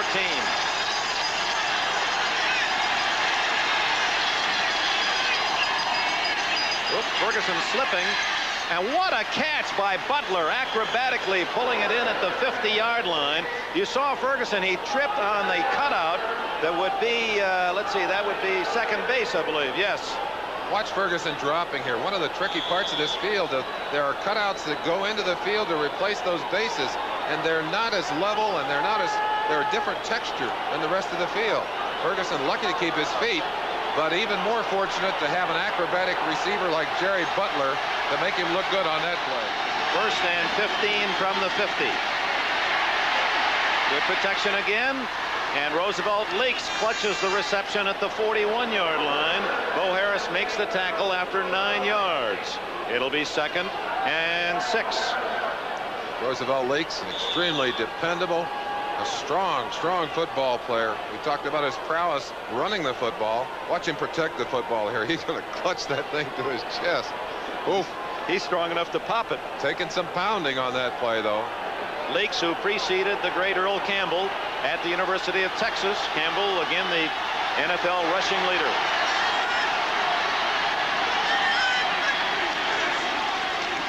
Leaks a big hole. And it appears he has another first down, crossing the 35 of Cincinnati. 4 defensive linemen now for Cincinnati as they use their 4-2-5 alignment. Here's Hooks, gets a block, and is ridden out of bounds at about the 28-yard line. That'll not be good enough for the first down, and will bring up 3rd down and a long 3. Oliver Davis and Brian Hicks made the tackle. Both teams employing somewhat the same philosophy as they try and mix the plays. Running again in an obvious passing situation, getting good yardage. You see Forrest Gregg on the sideline and Knox talking to his troops. These are 2 well-coached and well-disciplined football teams. A very important play. Buffalo trailing by a touchdown. In the third quarter with just seconds remaining, 47 seconds left in the period. And Joe Ferguson looking at 3rd and a long 3 from the Cincinnati 28-yard line. Roland Hooks gets the call, and he delivers a first down at the 22. The ball is at the 21 of Cincinnati. 2nd down and 9 for Buffalo as they drive toward a possible tying touchdown. For protection. Open is Butler. He's got a touchdown.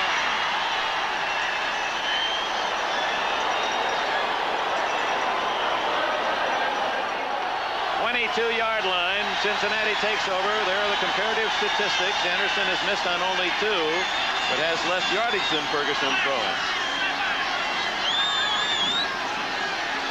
Good protection. And he completes it Short yardage out to the 28-yard line to Dan Ross. Ross has another catch, his 5th of the game. 2nd down and 10. Anderson swings it to Johnson. Good catch. 35, 40, 42, just short of the first down. Boy, that's a tough ball to catch on the run and down by your knees. And Johnson handled it very well. 8 yards on the play, and that's been one of the most effective plays for this team all year. That's a little outlet pass. Kenny Anderson just looking down, seeing nothing downfield, flips it outside. That's like a long handoff. And then Pete Johnson has scooped it up and becomes a running back. Fred Smerlis, 76, fighting from the inside, trying to get in on the quarterback. Gets there in time to get a hand in his face, but not much else. 3rd down, about a yard and a half.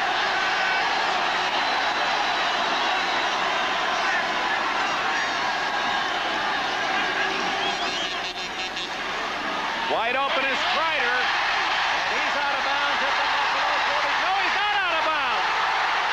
He's all the way to the 15-yard line.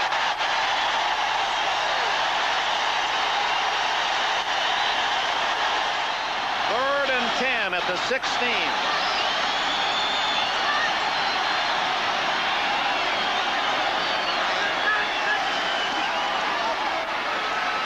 Anderson, wide open is Collinsworth.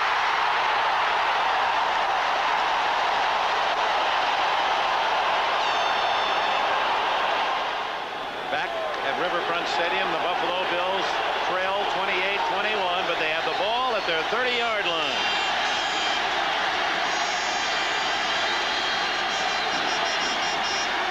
Ferguson to throw. Got a man, Butler. 45, 47-yard line. Oh, a late hit by Leclerc. Both officials near the play threw the flag, no question about it. So a personal foul, and Butler hasn't gotten up yet. Not a smart play by the defense. You don't want to give people field position. You don't want to give them a cheap advantage like that. And certainly for Buffalo, you don't want to see your fleetest receiver on the ground, but he is up now.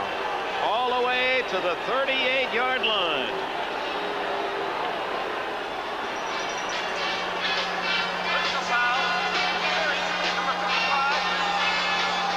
Now Jim Leclerc has played a solid game defensively, the leading tackler for the Bengals on the year, in late on that hit.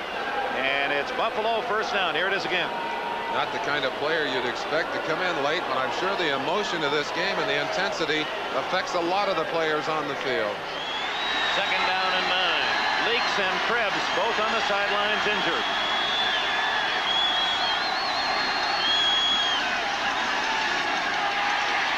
Good protection. Dumps it off in the flat to Hooks. And he's cut out of bounds close to a 1st down, right at the yardsticks. 1st down at the 27-yard line. Ray Griffin has replaced Breeden, at least for this play. Ferguson play action. And now in trouble.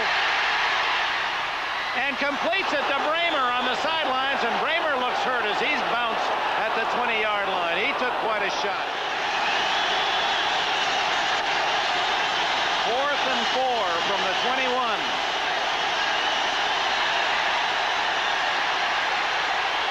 Open is Pacone, Lou Pacone, and a 1st down, and a flag goes down. And they're signaling delay of game. Yeah, it is delay of game. Oh. Are they going to take that one back?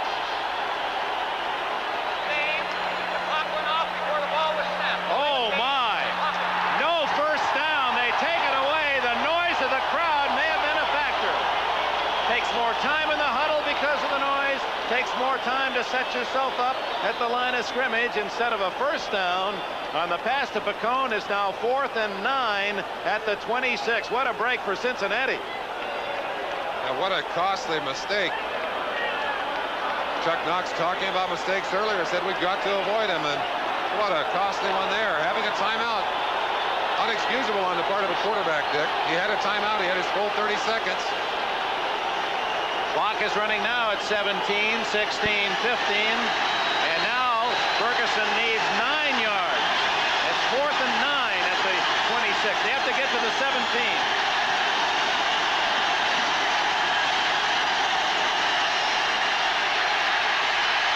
Going for it all. Incomplete to Roland Hooks, and the Bengals with 2:52 left have the ball.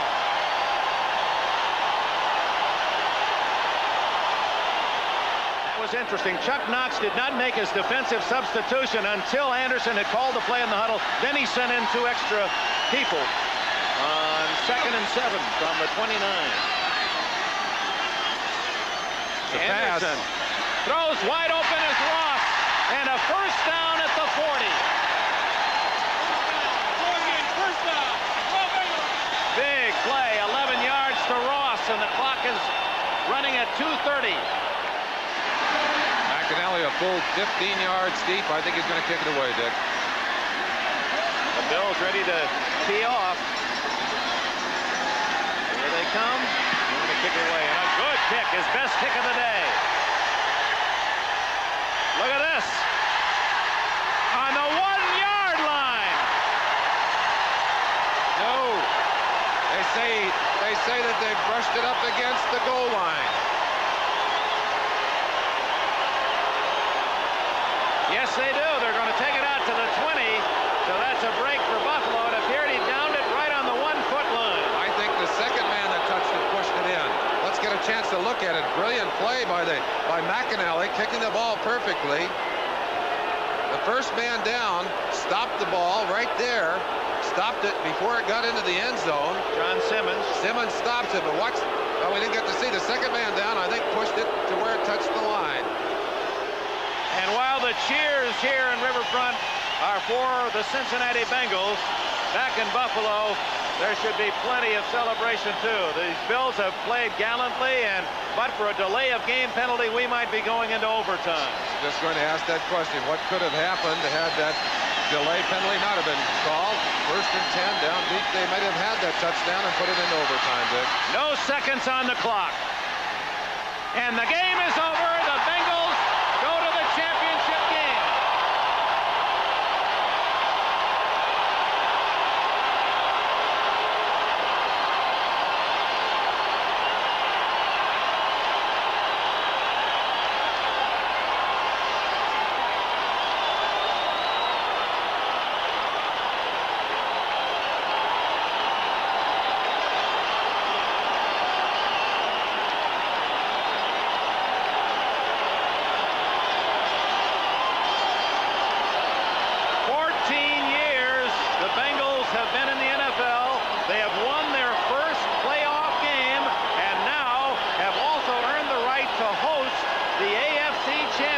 Game. It'll be San Diego here in Cincinnati, 1 o'clock Eastern time. The Bengals 1 game away from the Super Bowl. The temperature in greater Cincinnati has dropped to 9 below, with winds out of the northwest gusting at 35 miles per hour. We're talking a wind-chilled 59 degrees below zero. And the Bengals are playing the San Diego Chargers for the AFC Championship today out by the river. And frankly, folks, you got to be crazy, nuts, to be out there today.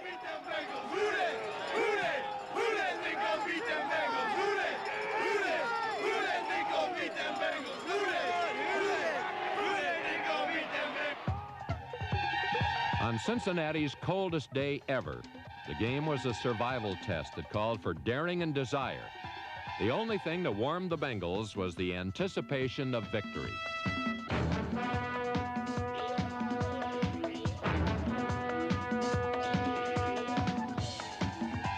Throwing into a wind tunnel, Ken Anderson's passes sailed straight and true. The Chargers' passes simply sailed. And the Bengal defense frustrated San Diego as often as the wind and the chill. Let's go, Bingo! M.L. Harris' touchdown followed a Jim Breach field goal. The game wasn't 8 minutes old, and the Bengals had a 10-point lead.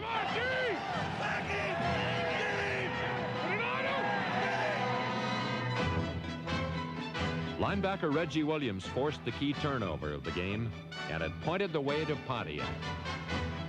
As the twilight deepened and the cold intensified, Anderson drilled the game-clinching touchdown to Don Bass. The Bengals had faced the elements without blinking. They were the champions of the AFC. The new look and atmosphere of a winner brought a familiar face back into focus, the face of a legend, the founder of the Cincinnati Bengals. People get disappointed when you don't do well, and you just have to handle it. If you want a real lesson in that, take a look at the big crowd behind me around Kenny Anderson. Talk about a man that handled the things when they were very difficult for him, and I hand it to him. Proud moment. Welcome back, everybody, to 100 Years of the NFL, a historical journey. I hope you all enjoyed watching some of the Cincinnati Bengals postseason highlights of their divisional matchup between the Buffalo Bills and the AFC Championship game against the San Diego Chargers, well known as the Freezer Bowl game in Cincinnati. So right now what we're going to go ahead and do is we're going to talk about their Super Bowl 16 matchup against the San Francisco 49ers, and then after that we're going to talk a little bit about the final regular season statistics from some of the key players from the Cincinnati Bengals, both offensively and defensively here. So after defeating the San Diego Chargers in the Freezer Bowl game in the 1981 AFC Championship, the Cincinnati Bengals traveled to Detroit, Michigan. They played in the Lions' home stadium in Super Bowl 16, and it was even bitterly cold there in that Super Bowl. You almost kind of wonder is that if that Super Bowl was played outside with the Bengals coming off from the Freezer Bowl game, if Detroit had an outside stadium with all the snow and all the ice that was outside of Pontiac after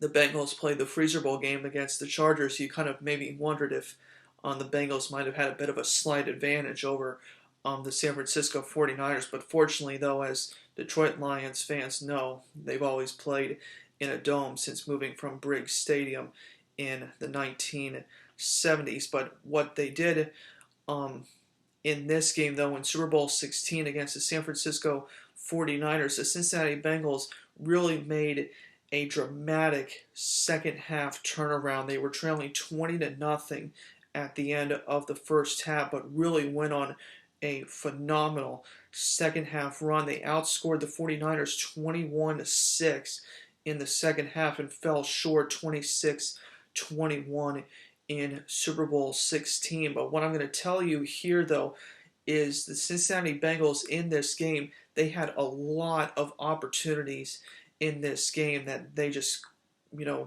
couldn't really capitalize on. Either they turned the ball over or they just really made some costly mistakes that cost them some points. Because when I did my analysis between the 1981 Bengals and the 1988 Bengals, I really tried to see which of those two Super Bowls do I really think the Bengals almost had the better chance at, and I almost felt it was really this one when I looked at some of the missed opportunities that the Cincinnati Bengals squandered in this game in Super Bowl 16 here. So one of the really key missed opportunities here in this game for Cincinnati is after the opening kickoff when the 49ers actually received the football on the coin toss to begin the game. The 49ers actually fumbled that opening kickoff return. The Bengals had really good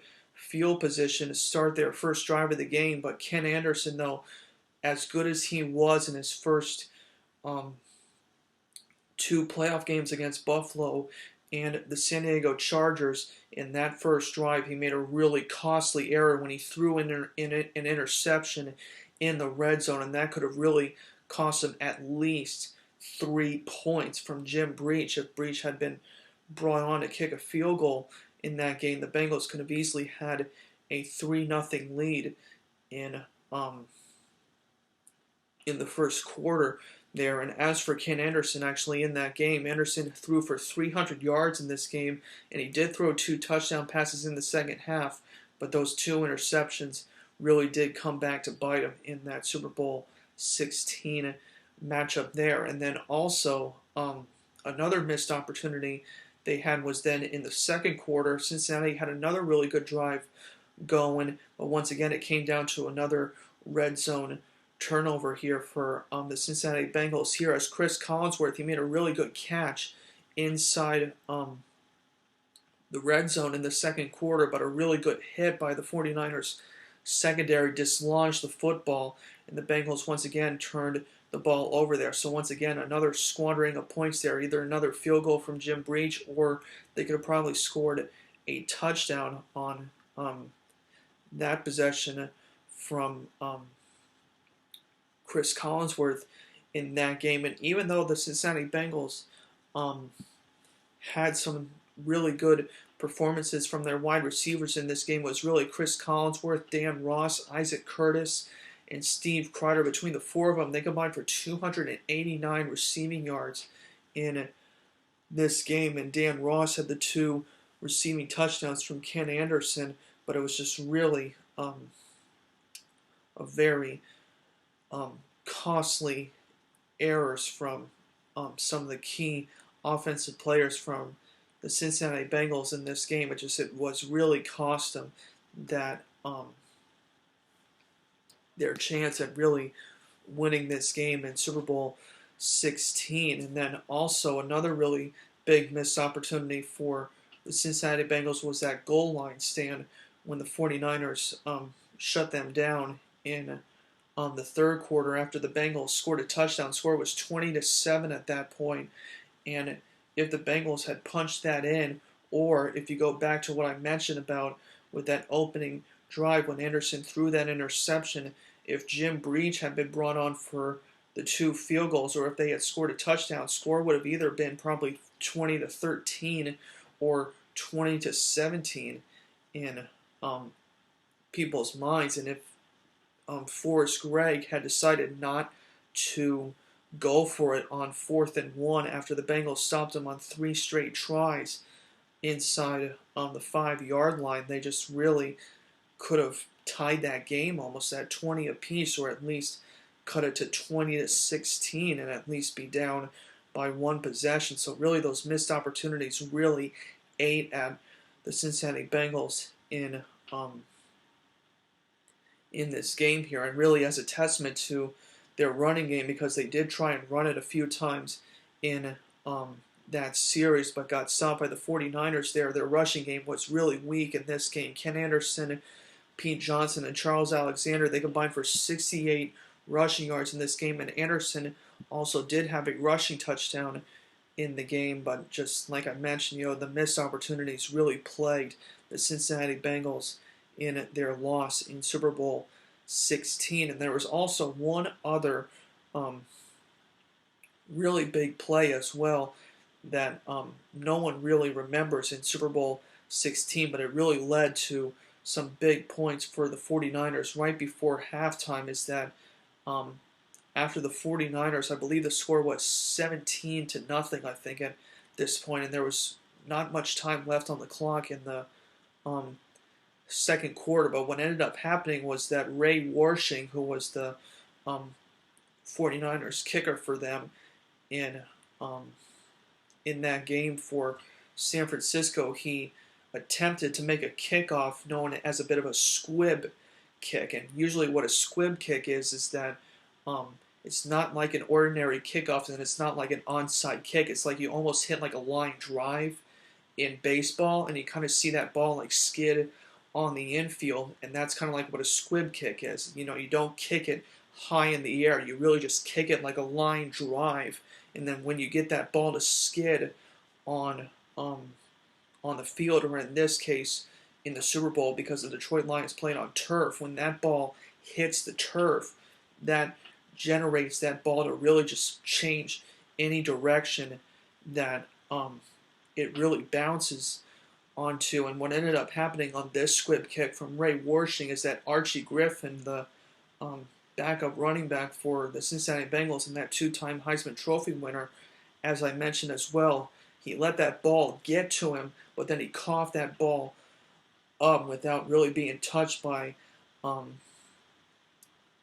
by a San Francisco 49er, but San Francisco ended up diving on top of that football, and they really had good field position, and that set up a field goal for Ray Warshing right at the end of the second quarter that made it 20-0 at halftime. And as I mentioned as well, with the 3 touchdowns that the Bengals did score, even though the score was 26-21, if that fumble probably had not happened, score would have been 23-21 at least, and the Cincinnati Bengals would have at least had a chance to win Super Bowl 16. So it's just really a game where the Bengals really lost a lot of their magic luster for most of the season that really was so important to their turnaround, but unfortunately they came up short though in Super Bowl 16. But just once again though, just a really valiant effort though by the Cincinnati Bengals for most of the season, during the regular season and their 2 postseason games against the Bills and the Chargers, and really, as I mentioned, a really valiant effort in that second half in Super Bowl 16, just trying to get back into the game, and the Bengals offense really helped out, and their defense stepped up as well in the second half, really limiting the 49ers to only 6 points, but it wasn't enough for the Cincinnati Bengals to come out on top in Super Bowl 16. Good morning, 4 News Radio 95. In the city right now, the relative humidity is 66%, southwesterly winds at 21, giving us a wind chill factor of 25 degrees below zero. Hey, Super Bowl hats here. Both team hats here. High winds and very cold temperatures are the main factor to contend with the wind chill index 25 to 35 below zero and strong winds.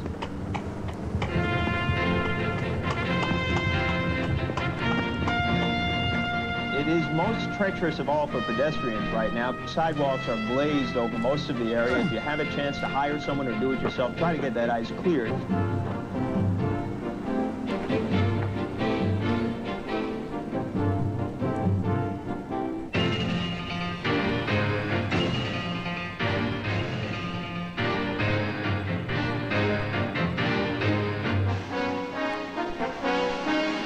Perhaps in one respect, Detroit's Silver Dome was an appropriate site for the Cincinnati Bengals to meet the San Francisco 49ers.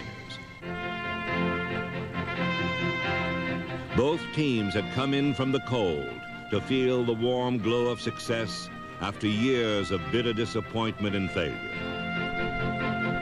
Neither team had ever appeared in a Super Bowl before, and they arrived in markedly different frames of mind. The 49ers appeared confident and relaxed. Coach Bill Walsh set the mood for his team earlier in the week when he donned a bellman's uniform and helped his players with their luggage.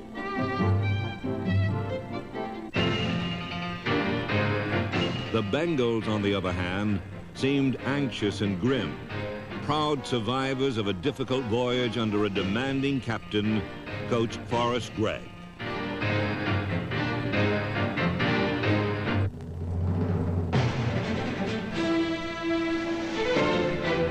Super Bowl history suggests the team that scores first wins the game.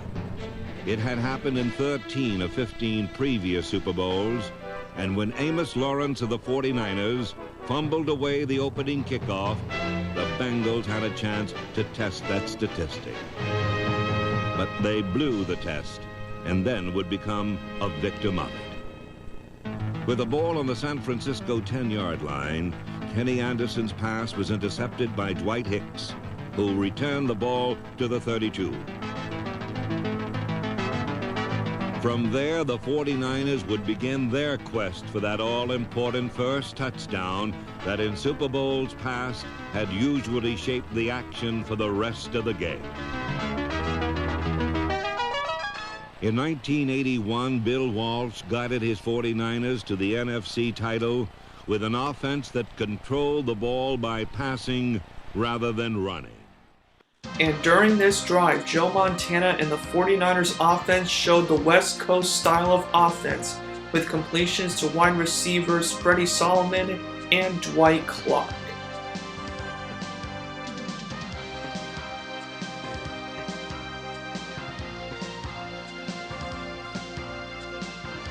After Clark's diving catch, Bill Walsh showcased another play devised from the West Coast style of offense with a double reverse pass to tight end Charlie Young.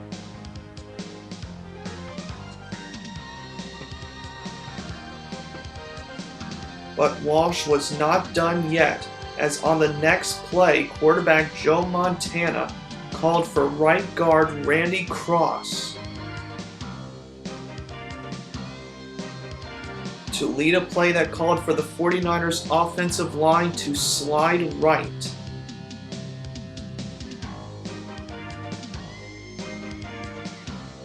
For running back Bill Ring.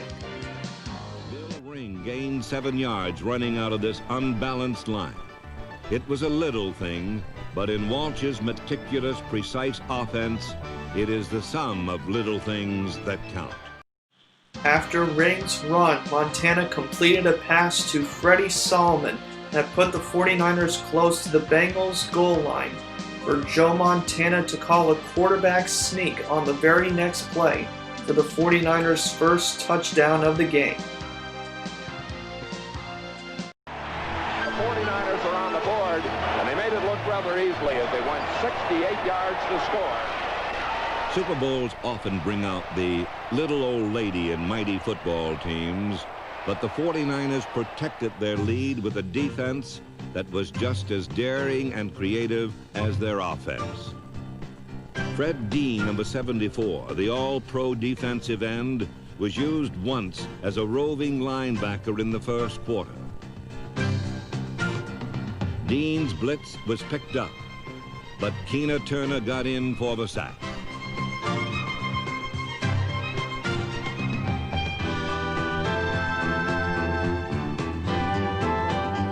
A more significant blow was struck by cornerback Eric Wright in the second quarter.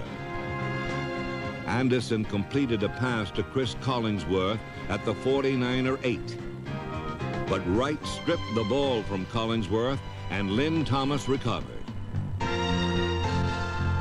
The ball-hawking 49er secondary had again snuffed out another Cincinnati scoring opportunity.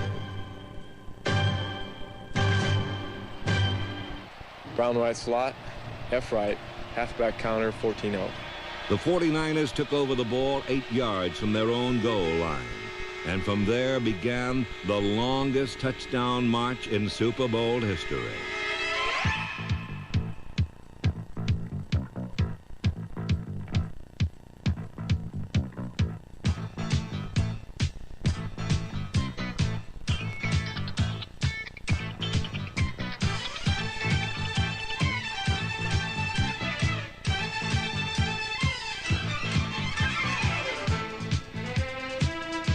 Like the 49ers' first scoring drive, this one consisted not of a few big plays, but a lot of small ones, executed with precision and without error.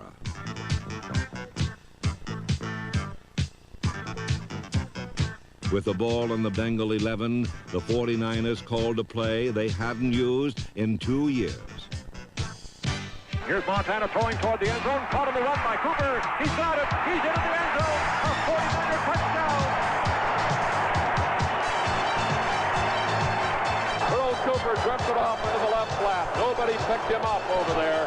And a very, very well-conceived 49er offense has resulted in 3 or 4 wide-open receivers this afternoon. The pass play that ended this 92-yard drive began with Earl Cooper faking a dive into the line.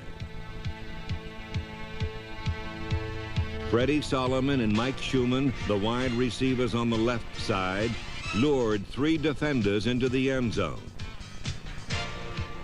Then Cooper slipped unguarded into their vacated area to receive Montana's short pass.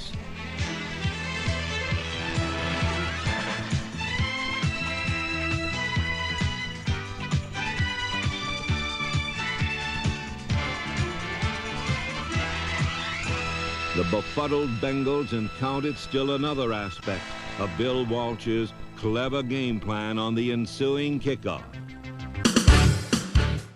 As kicker Ray Wershing attempted a squib kick that forced kick returner David Verser to catch the ball twice after muffing the ball the first time deep in the Bengals' own territory.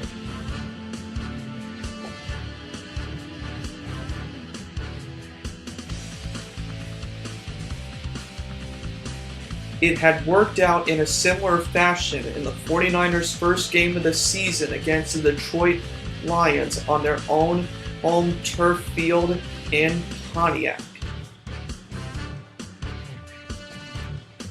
As the 49ers recovered the ball inside the Lions' 15-yard line.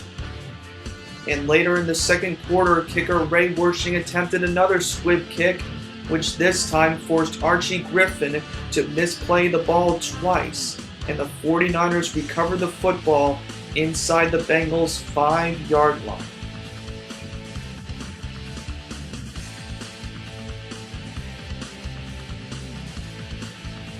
The Bengals' costly mistake led to another Ray Wersching field goal, as the 49ers took a commanding 20-0 lead into halftime.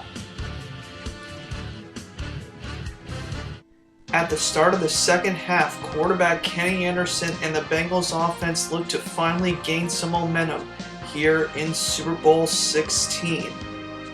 On their first drive of the second half, Kenny Anderson began the drive with a long touch pass here to Steve Kreider before some trickery with Archie Griffin and Kenny Anderson on a flea flicker pass play to Isaac Curtis. And then on the very next play, he completed another short touch pass here to his trusty tight end Dan Ross. Then he culminated the 83-yard march with a 5-yard scramble for Cincinnati's first touchdown.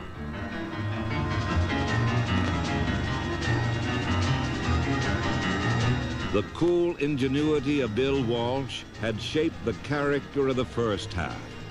Now the mad fury of Forrest Gregg's defense would dominate the third quarter.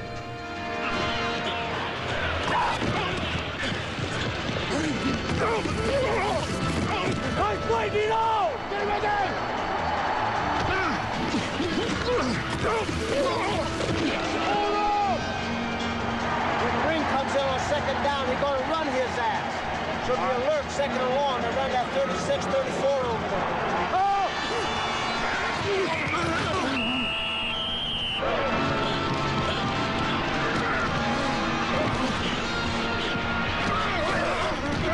In the third quarter, the 49er offense was limited to 8 plays for a grand total of 4 yards. The guy's playing so loose. He's playing the inside, take it up and break it. Don't chase him in. You're getting yourself covered by the inside linebacker. On the bend in? On the out route, on the 63. Late in the period, a 49-yard bomb from Anderson to Collingsworth put the Bengals in position to score their second touchdown.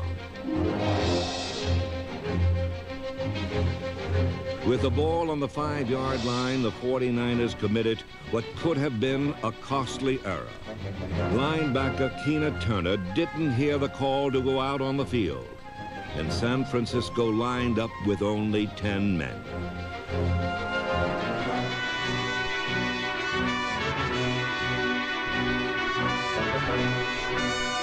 Pete Johnson was held to just 2 yards, but it was enough for a first down and set the stage for the greatest goal line stand in Super Bowl history.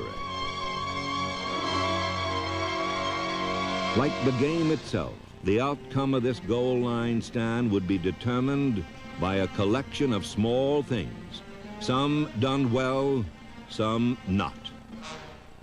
With it first down and goal to go at the 3, 49er tackle John Coma was not blocked.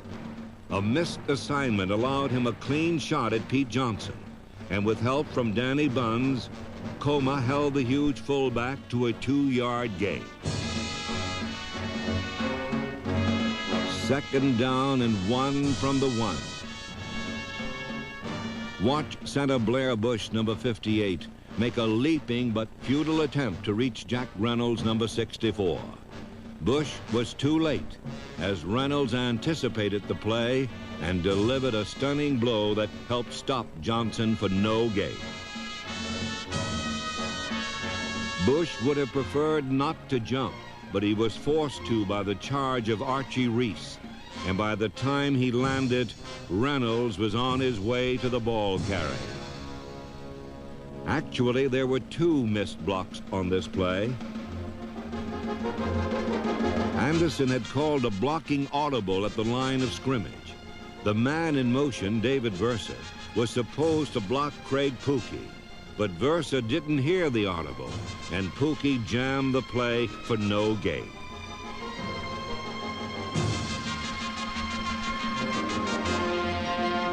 Third down and 1 from the 1. Anderson passed to running back Charles Alexander, but Danny Bunds dropped him 12 inches short of the goal line. It was an outstanding play by Bunds and another critical mistake by the Bengals.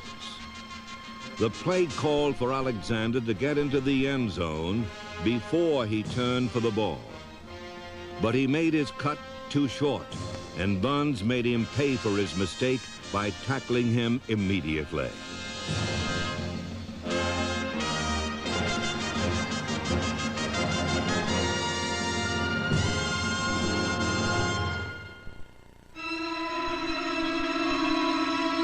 Fourth down and 1 foot.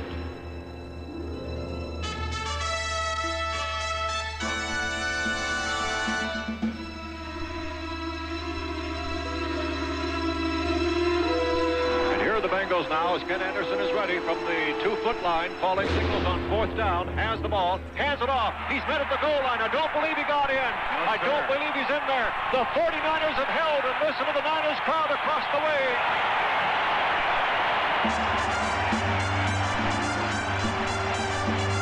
The final play in the 49ers' magnificent stand was, in the best sense of the cliche, a team effort. Reynolds, Bunds, and Ronnie Lott converged on Johnson and stuffed him at the line of scrimmage.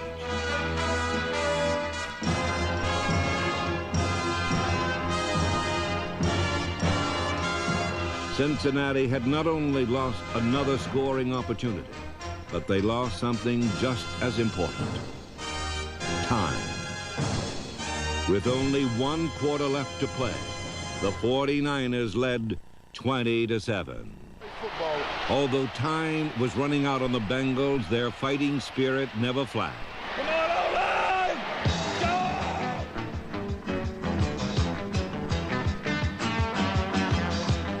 And early in the 4th quarter, their offense retrieved some of its lost dignity with a determined 53-yard touchdown drive.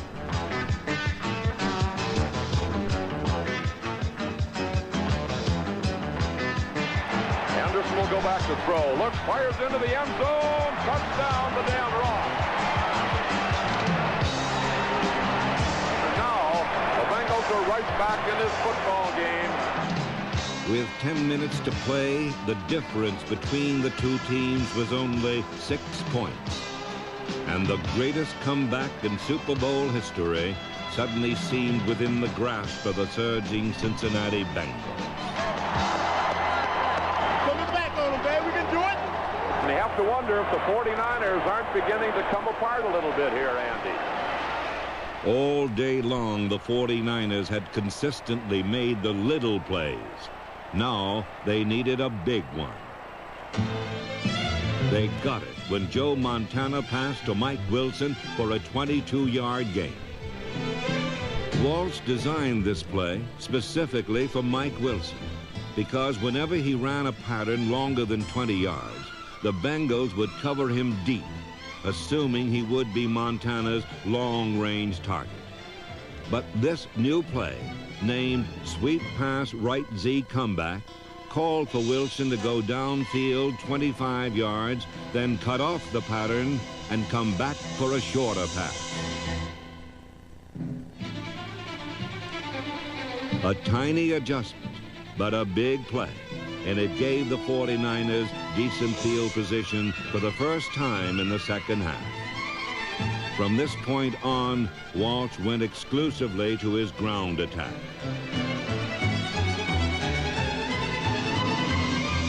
Cincinnati finally stopped the 49ers' advance by sending defensive backs like Bobby Kemp, number 26, on kamikaze missions to knock out the lead blockers.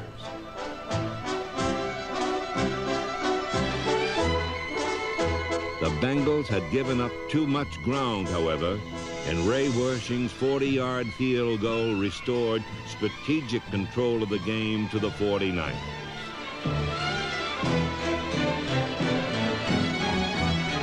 Whatever small hope remained for the Bengals died on their next offensive play. Here's Anderson backpedaling, throws a pass over the middle. And it's intercepted by Wright. He got it at the 45, the 40, down the sideline, the 25, cuts back in, still on his feet.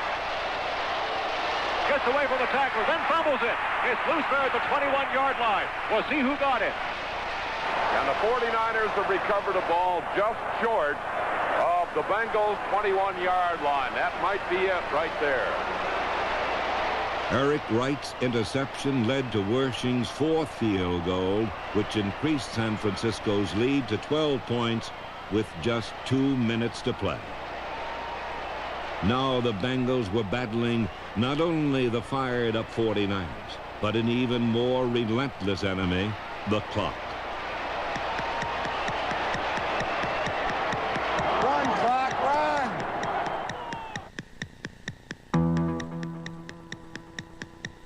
Once again, the resourceful 49ers proved there are many ways to play this game and win. They let Anderson complete his passes in the center of the field, but never allowed his receivers to catch the ball near the sideline and stop the clock. So, as Anderson gained yards, he lost time. With 16 seconds left, the Bengals scored on a pass from Anderson to Dan Ross. Although the final touchdown belonged to Cincinnati, Super Bowl 16 belonged to the San Francisco 49ers. The 49ers have won it.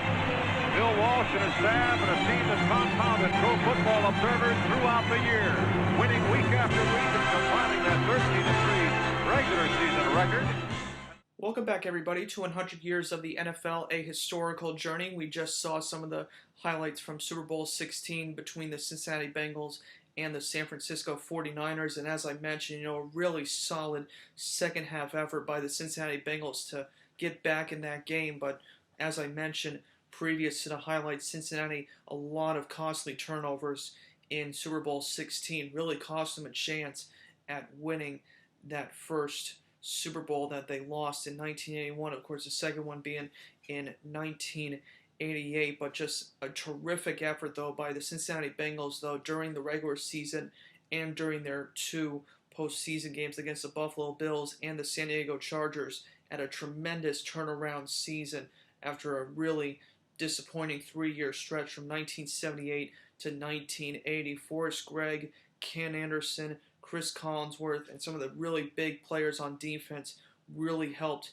change the fortunes of the Cincinnati Bengals franchise, at least for the 1980s. And Cincinnati fans nowadays, they want this team to get back into the Super Bowl at some point, and hopefully down the road, Joe Burrow, their draft pick that they selected in this year's NFL draft, could hopefully find their way back into the playoffs and finally get a little bit of playoff magic back from their 1980s years with Forrest Gregg and Sam Wyche in 1988 for them. But what we're going to do here, though, right before we wrap up with our broadcast here from the 1981 Bengals, I want to talk to you about some of the key offensive and defensive players for the Cincinnati Bengals during the 1981 regular season, and then we will preview our next team that we will cover here on our 100 Years of the NFL, a historical journey video podcast. So let's go ahead and let's talk about the Cincinnati Bengals offense in 1981. We'll start out with their quarterback, Kenny Anderson,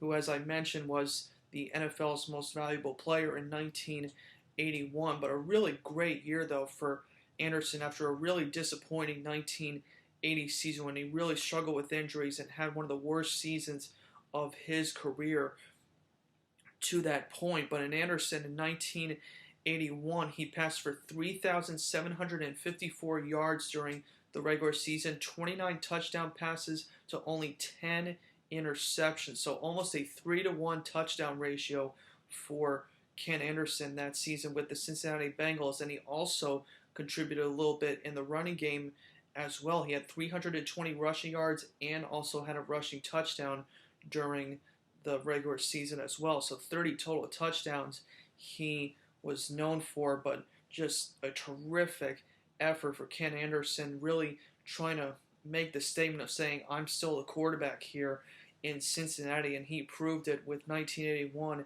and a few more years before Boomer Esiason took over in 1984. But it was a terrific turnaround season for Ken Anderson, and this season I think it's really being talked about a lot by experts as maybe giving Ken Anderson a shot at the Pro Football Hall of Fame. And I certainly think with the way that he performed in 1981, and you also talk about his Pro Bowl years that he had during the 1970s, I think he should be considered as a Hall of Famer down the road. Line him up right next to Anthony Munoz on the Cincinnati Bengals offensive line, as Munoz is still the only Cincinnati Bengal to be honored in the Pro Football Hall of Fame as a player. Paul Brown was seen as the coach and the owner of the Cincinnati Bengals earlier in his coaching career for the Cleveland Browns and then later the Cincinnati Bengals. But Ken Anderson, though, true leader of that Cincinnati Bengals offense, but he also had sort of a running game by committee almost a little bit behind him, but really the true leader of that running game was fullback Pete Johnson, who rushed for 1,077 rushing yards during the regular season as well. He scored 12 rushing touchdowns, and he also contributed really well in the receiving department as well. He had 46 catches for 320 yards and scored 4 receiving touchdowns as well to earn a Pro Bowl honor for Johnson's efforts during the regular season. And, you know, as Forrest Gregg mentioned when I showed you that video about their regular season highlights, he said he was like the kind of fullback that he liked. And I kind of almost saw a little bit of him because, as I mentioned with Forrest Gregg starting his professional career with the Green Bay Packers, I almost kind of thought maybe he saw a little bit of Paul Hornung a little bit in Pete Johnson, because he had Jim Taylor and Paul Hornung for the Packers that Forrest Gregg blocked for, but Taylor, though, was a little bit more of a speedster. Hornung was a guy that had some really strong power to him, and that's the kind of player that Forrest Gregg saw in Pete Johnson, and that's pretty high honors for Pete Johnson's Pro Bowl season in 1981, with Forrest Gregg really seeing the talent that Johnson had for the Bengals offense. And then the two running backs behind him, Charles Alexander and Archie Griffin, that two-time Heisman Trophy winner I was talking to you about a couple of times here, they really stepped it up as well for that Bengals running game behind Pete Johnson. And really interesting numbers here between Alexander and Griffin. Both of them combined for 877 scrimmage yards during the regular season and combined for 7 total touchdowns for the Bengals offense that season as well in 1981. And as for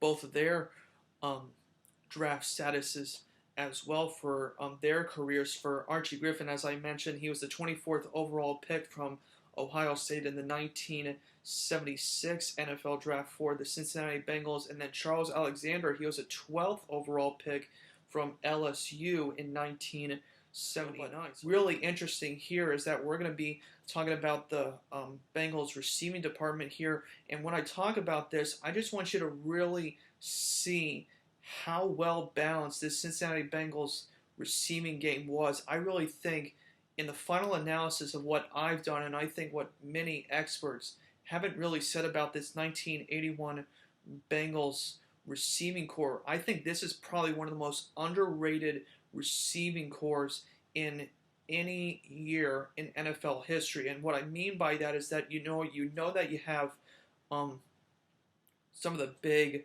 Hall of Fame wide receivers that you see. You know, you have the combinations of the Jerry Rices and the John Taylors. You also have Randy Moss and Wes Welker for the Patriots in recent years. But when you really see the depth of this 1981 Bengals receiving game. I just think it's a tremendous job by Forrest Gregg and offensive coordinator Lindy Infante, really just generating just equal balance between all the receivers that the Cincinnati Bengals had. And it's also a testament to Kenny Anderson as well, with just his vision in the pocket, as well as just really getting that ball out and just giving each one of his receivers an equal chance to get the catches that they needed. So let's go ahead and let's look into this 1981 Bengals receiving game here. We'll actually start out with their tight end, Dan Ross, who had a phenomenal year in 1981. He was a really underrated tight end in his first early years with the Cincinnati Bengals, but then in 1981, he just turned it on incredibly well for the Bengals in the regular season and during the postseason. We saw him make a few really good catches in that Freezer Bowl game against the San Diego Chargers. But Dan Ross, he had 910 receiving yards during the regular season, and he scored 5 offensive touchdowns for the Cincinnati Bengals during the regular season as well. But really interesting note here about Dan Ross is that his 71 catches that he had during the regular season, that still remains the Bengals' tight end record for the most receptions in team history. So really interesting note there for Dan Ross, and it's amazing how over the years that the Cincinnati Bengals, they have drafted some really good tight ends. You had Tyler Eifert and Jermaine Gresham for a few years for the Cincinnati Bengals, but they just could not top Dan Ross's 71 catch mark that he had in 1981. So a really solid year there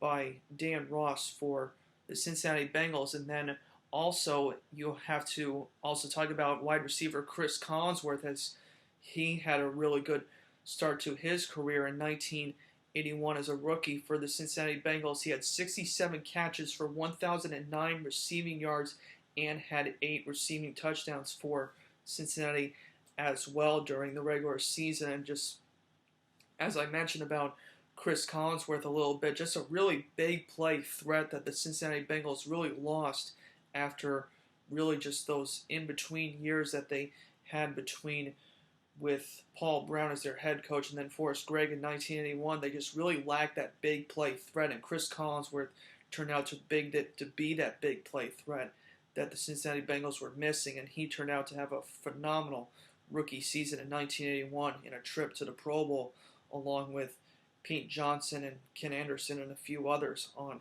the Cincinnati Bengals receiving department. And then they also had 2 other really good receivers as well, and this is what I'm talking about that depth behind Dan Ross and Chris Collinsworth. They also had Steve Kreider and Isaac Curtis on their receiving department as well. And between Kreider and Curtis, they combined for 74 catches for 1,129 receiving yards and 7 receiving touchdowns between the 2 of them here. Both of them actually had 37 catches each during the regular season. So just once again, just Dan Ross and Chris Collinsworth, Steve Kreider, and Isaac Curtis, 4 really decent receivers for Kenny Anderson to throw to, and you just have to give Lindy Infante and Forrest Gregg just tremendous credit for really turning that Bengals offense around in the way they use these receivers so well here. But interesting notes here about Steve Kreider and Isaac Curtis. Steve Kreider, he was a 6th-round pick from Lehigh, actually, in 1979. So a really interesting FCS draft pick for the Cincinnati Bengals that season. And then for Isaac Curtis, he was the 15th overall pick from San Diego State in 1973 that the Cincinnati Bengals drafted him from. So really interesting finds there for Paul Brown, being the general manager that he was in those early years, but still really finding these really great players that had these hidden talents, and they really showcased them well during Paul Brown's years. And then in 1981, really turning it on for a magical run to Super Bowl 16 for the 4 of them. And then you also had 2 other pretty decent receivers as well. Mostly they served on the special teams, but they still contributed pretty well, though, for the Bengals. In 1981, you had M.L. Harris and David Verser, between the two of them. They combined for 4 offensive touchdowns in 1981. All of them were receiving touchdowns between the two of them. M.L. Harris, he had that big opening touchdown for the Cincinnati Bengals in that Freezer Bowl game. He was an undrafted free agent from Kansas State in 1980. And then as for David Verser, he was the 10th overall pick from Kansas in 1981, and he also served as the Bengals' primary kick returner during the 1981 season. He had 29 kick returns and averaged 23.8 yards per turn, so pretty decent for David Verser that year in 1981, but sort of interesting Kansas rivalry between the two of them, the one in 1980 and then the next one in 1981. I hope they didn't room together in the Bengals locker room and had their lockers next to them, talking about the Kansas State-Kansas rivalry that people talk about in college basketball and even college football nowadays. But, just really interesting parallel, though, between two really important members of that Cincinnati Bengals offense and special teams unit for David Verser that year in 1981. So that's going to go ahead and that's going to do it for the Cincinnati Bengals offensive players. And I mentioned as well with Anthony Munoz really being that big leader of that Cincinnati Bengals offensive line unit. Got to give him some credit with really becoming that big leader that they needed with a really veteran and young offensive line for the Cincinnati Bengals that year in 1981 to protect Kenny Anderson from being hit too much. And they did a really good job helping him during the regular season and their postseason run to Super Bowl 16. But now what we're going to do here, though, is we're going to talk a little bit about some of the key defensive players here for the Cincinnati Bengals in 1981. Now, as I mentioned about the Cincinnati Bengals defense, kind of middle in the pack, but they still had a really solid defensive unit that year in 1981. Just not really talked about because there wasn't really a whole lot of Pro Bowl talent that was on the Cincinnati Bengals 1981 squad. I know I singled a few out with Ken Riley, Louis Breeden, and Jim LeClaire on their linebacking unit, but really their defensive line and their linebacking core wasn't really talked about much because with defensive coordinator Hank Bolo really helping out that Bengals defense that year, they were one of the top teams in sacking quarterbacks during the 1981 season. As I mentioned when we talked about their defensive statistics earlier in our broadcast, but really their offensive line was really the unit that got it done, though, for the Cincinnati Bengals in 1981. You had Bo Harris that we talked about. You had Jim LeClaire, as I just mentioned. You also had another inside linebacker named Rick Rossano, who was pretty decent for the Bengals. And you also had Glenn Cameron, who was another inside linebacker for the Bengals in 1981. And then you also had Reggie Williams as your outside linebacker right beside Bo Harris on the Bengals linebacking unit. But between all 5 of them, though, they had 9 total interceptions between them in 1981. And just really interesting notes here about 4 of them, as we talked about Jim LeClaire, with him really stepping up for the Bengals linebacking unit during the 1970s after he was a really touted draft pick after Paul Brown drafted him. But the other 4 really interesting careers before they became the professional players that they were for the Cincinnati Bengals. Bo Harris, he was a 3rd-round pick from LSU in 1975, and as I mentioned, he had a really key interception in that divisional round win over the Buffalo Bills. Rick Rossano, he was an undrafted free agent from Virginia Tech in 1980 that year by the Bengals. Glenn Cameron, the inside linebacker that he was the 14th overall pick from the University of Florida in 1975. So once again, a really interesting prospect for the Cincinnati Bengals, really getting Cameron with some really big years that he had for the Bengals linebacking unit that just really didn't get noticed by the Pro Bowl voters that year for the Bengals in 1981. And then as for Reggie Williams, he was a 3rd-round draft pick from Dartmouth in 1976. So once again, that Ivy League trend a little bit that the Bengals sort of got their players from, including their punter Pat McNally, as I talked about earlier, and we'll mention about Pat McNally in just a moment as well. But really between the 5 linebackers that the Bengals had in 1981, those were really the big time playmakers for the Bengals front 7. But of course you also saw some of the other really key players as well on their defensive line a little bit. You talked about Ross Browner a little bit, Eddie Edwards as well on that defensive line. Just really good players, but just not good enough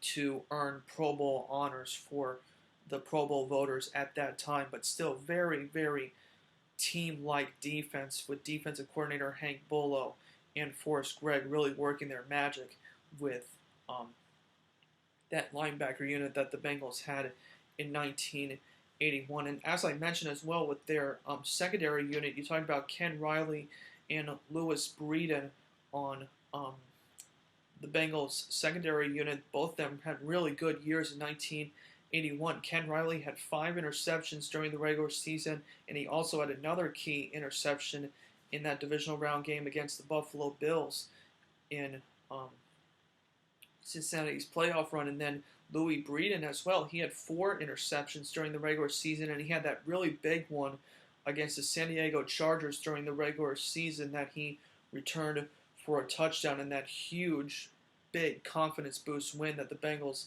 had during that second half stretch. After that really slow start, they were 5-3, but then finished that final 8-game span going 7-1. And that play by Louis Breeden against San Diego, that was a real eye-opener for the Bengals, really shutting down Eric Coryell during the regular season and doing the exact same thing in the AFC Championship game in the Freezer Bowl. So a really decent effort, though, by the Bengals defense that year in 1981. And to wrap this up, let's talk a little bit about their special teams unit here now, as we'll talk about kicker Jim Breach here, who had a pretty decent year for the Cincinnati Bengals in 1981. He was 22 of 32 on field goals for the Bengals during that season, so just a little bit under 70%, but his longest was from 51 yards out that season for Cincinnati, and he made 49 of 51 extra points, and he scored 115 points total during the regular season as well for the Bengals, and I believe that was the second or the third highest points scored in the NFL, but I think he actually led the entire AFC in points scored during the regular season. So a really good year for Jim Breach for the Cincinnati Bengals that year in 1981. And I just mentioned a little while ago about Pat McNally. He had a really solid 1981 season in which he earned both Pro Bowl and All-Pro honors for the Bengals that season. He had 72 punts during the regular season, but averaged 45.4 yards per punt, which led the National Football League, and his longest was 62 yards that he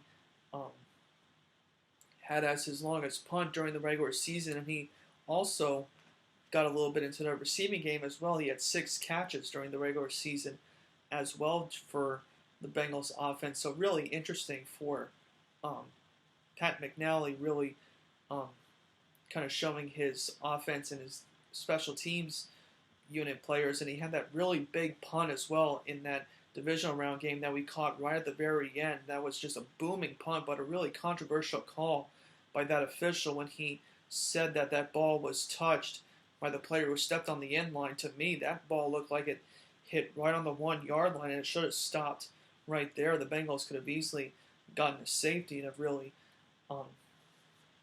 put the Buffalo Bills away, but they gave Joe Ferguson and the Bills good field position, but the Bengals defense clamped down after that really big punt by Pat McNally in that divisional round game against the Bills. And then also for their final player here, we talked a little bit about David Verser being the primary kick returner for the Cincinnati Bengals. Mike Fuller was the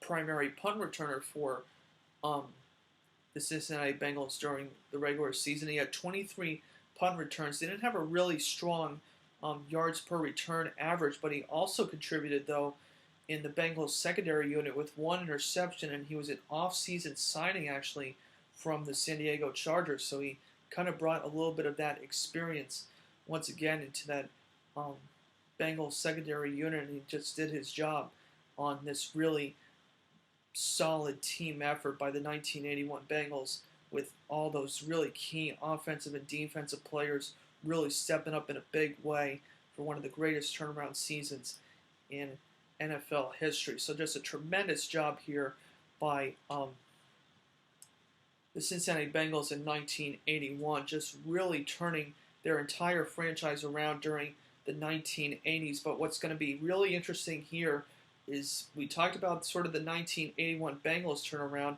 but a lot of people really don't know about the other team as well. We talked a little bit about the San Francisco 49ers as that 1981 Super Bowl and Super Bowl 16 as the beginning to their dynasty. So we're going to shake things up actually a little bit here right before I reveal the team that I have in mind for Baltimore's franchise. We're actually going to take a trip actually into the San Francisco dynasty years in our next 100 years of the NFL, a historical journey video podcast, as we're going to talk about the 1989 San Francisco 49ers, and we're going to really see how they match up with the 1981 Bengals, who the Bengals could have almost stolen a little bit of the 49ers' thunder at the start of their dynasty of the 1980s. If they had beaten San Francisco in Super Bowl 16, history might have told a very different story between these two franchises here. So the 1989 49ers are going to be our next video that we will be covering here for our 100 years of the NFL, a historical journey here on this video podcast series. But once again, though, if you have an idea or a story, though, of any team, any player that you really want me to do some research into, just feel free to shoot a text or an email, or even just check out my Facebook, Twitter, or YouTube accounts and just leave a comment under one of my videos, and I'll be certain to look into that for you all as we continue to delve into some of the greatest teams of all time here in the history of the National Football League. But once again, though, I hope everybody has a great night, and I hope all of you really, really continue to stay safe during these difficult times with school opening up and really everyone just trying to develop some sense of normalcy with these really strange times that we still live in here in the United States. CBS Sports thanks you for watching this presentation of the National Football League.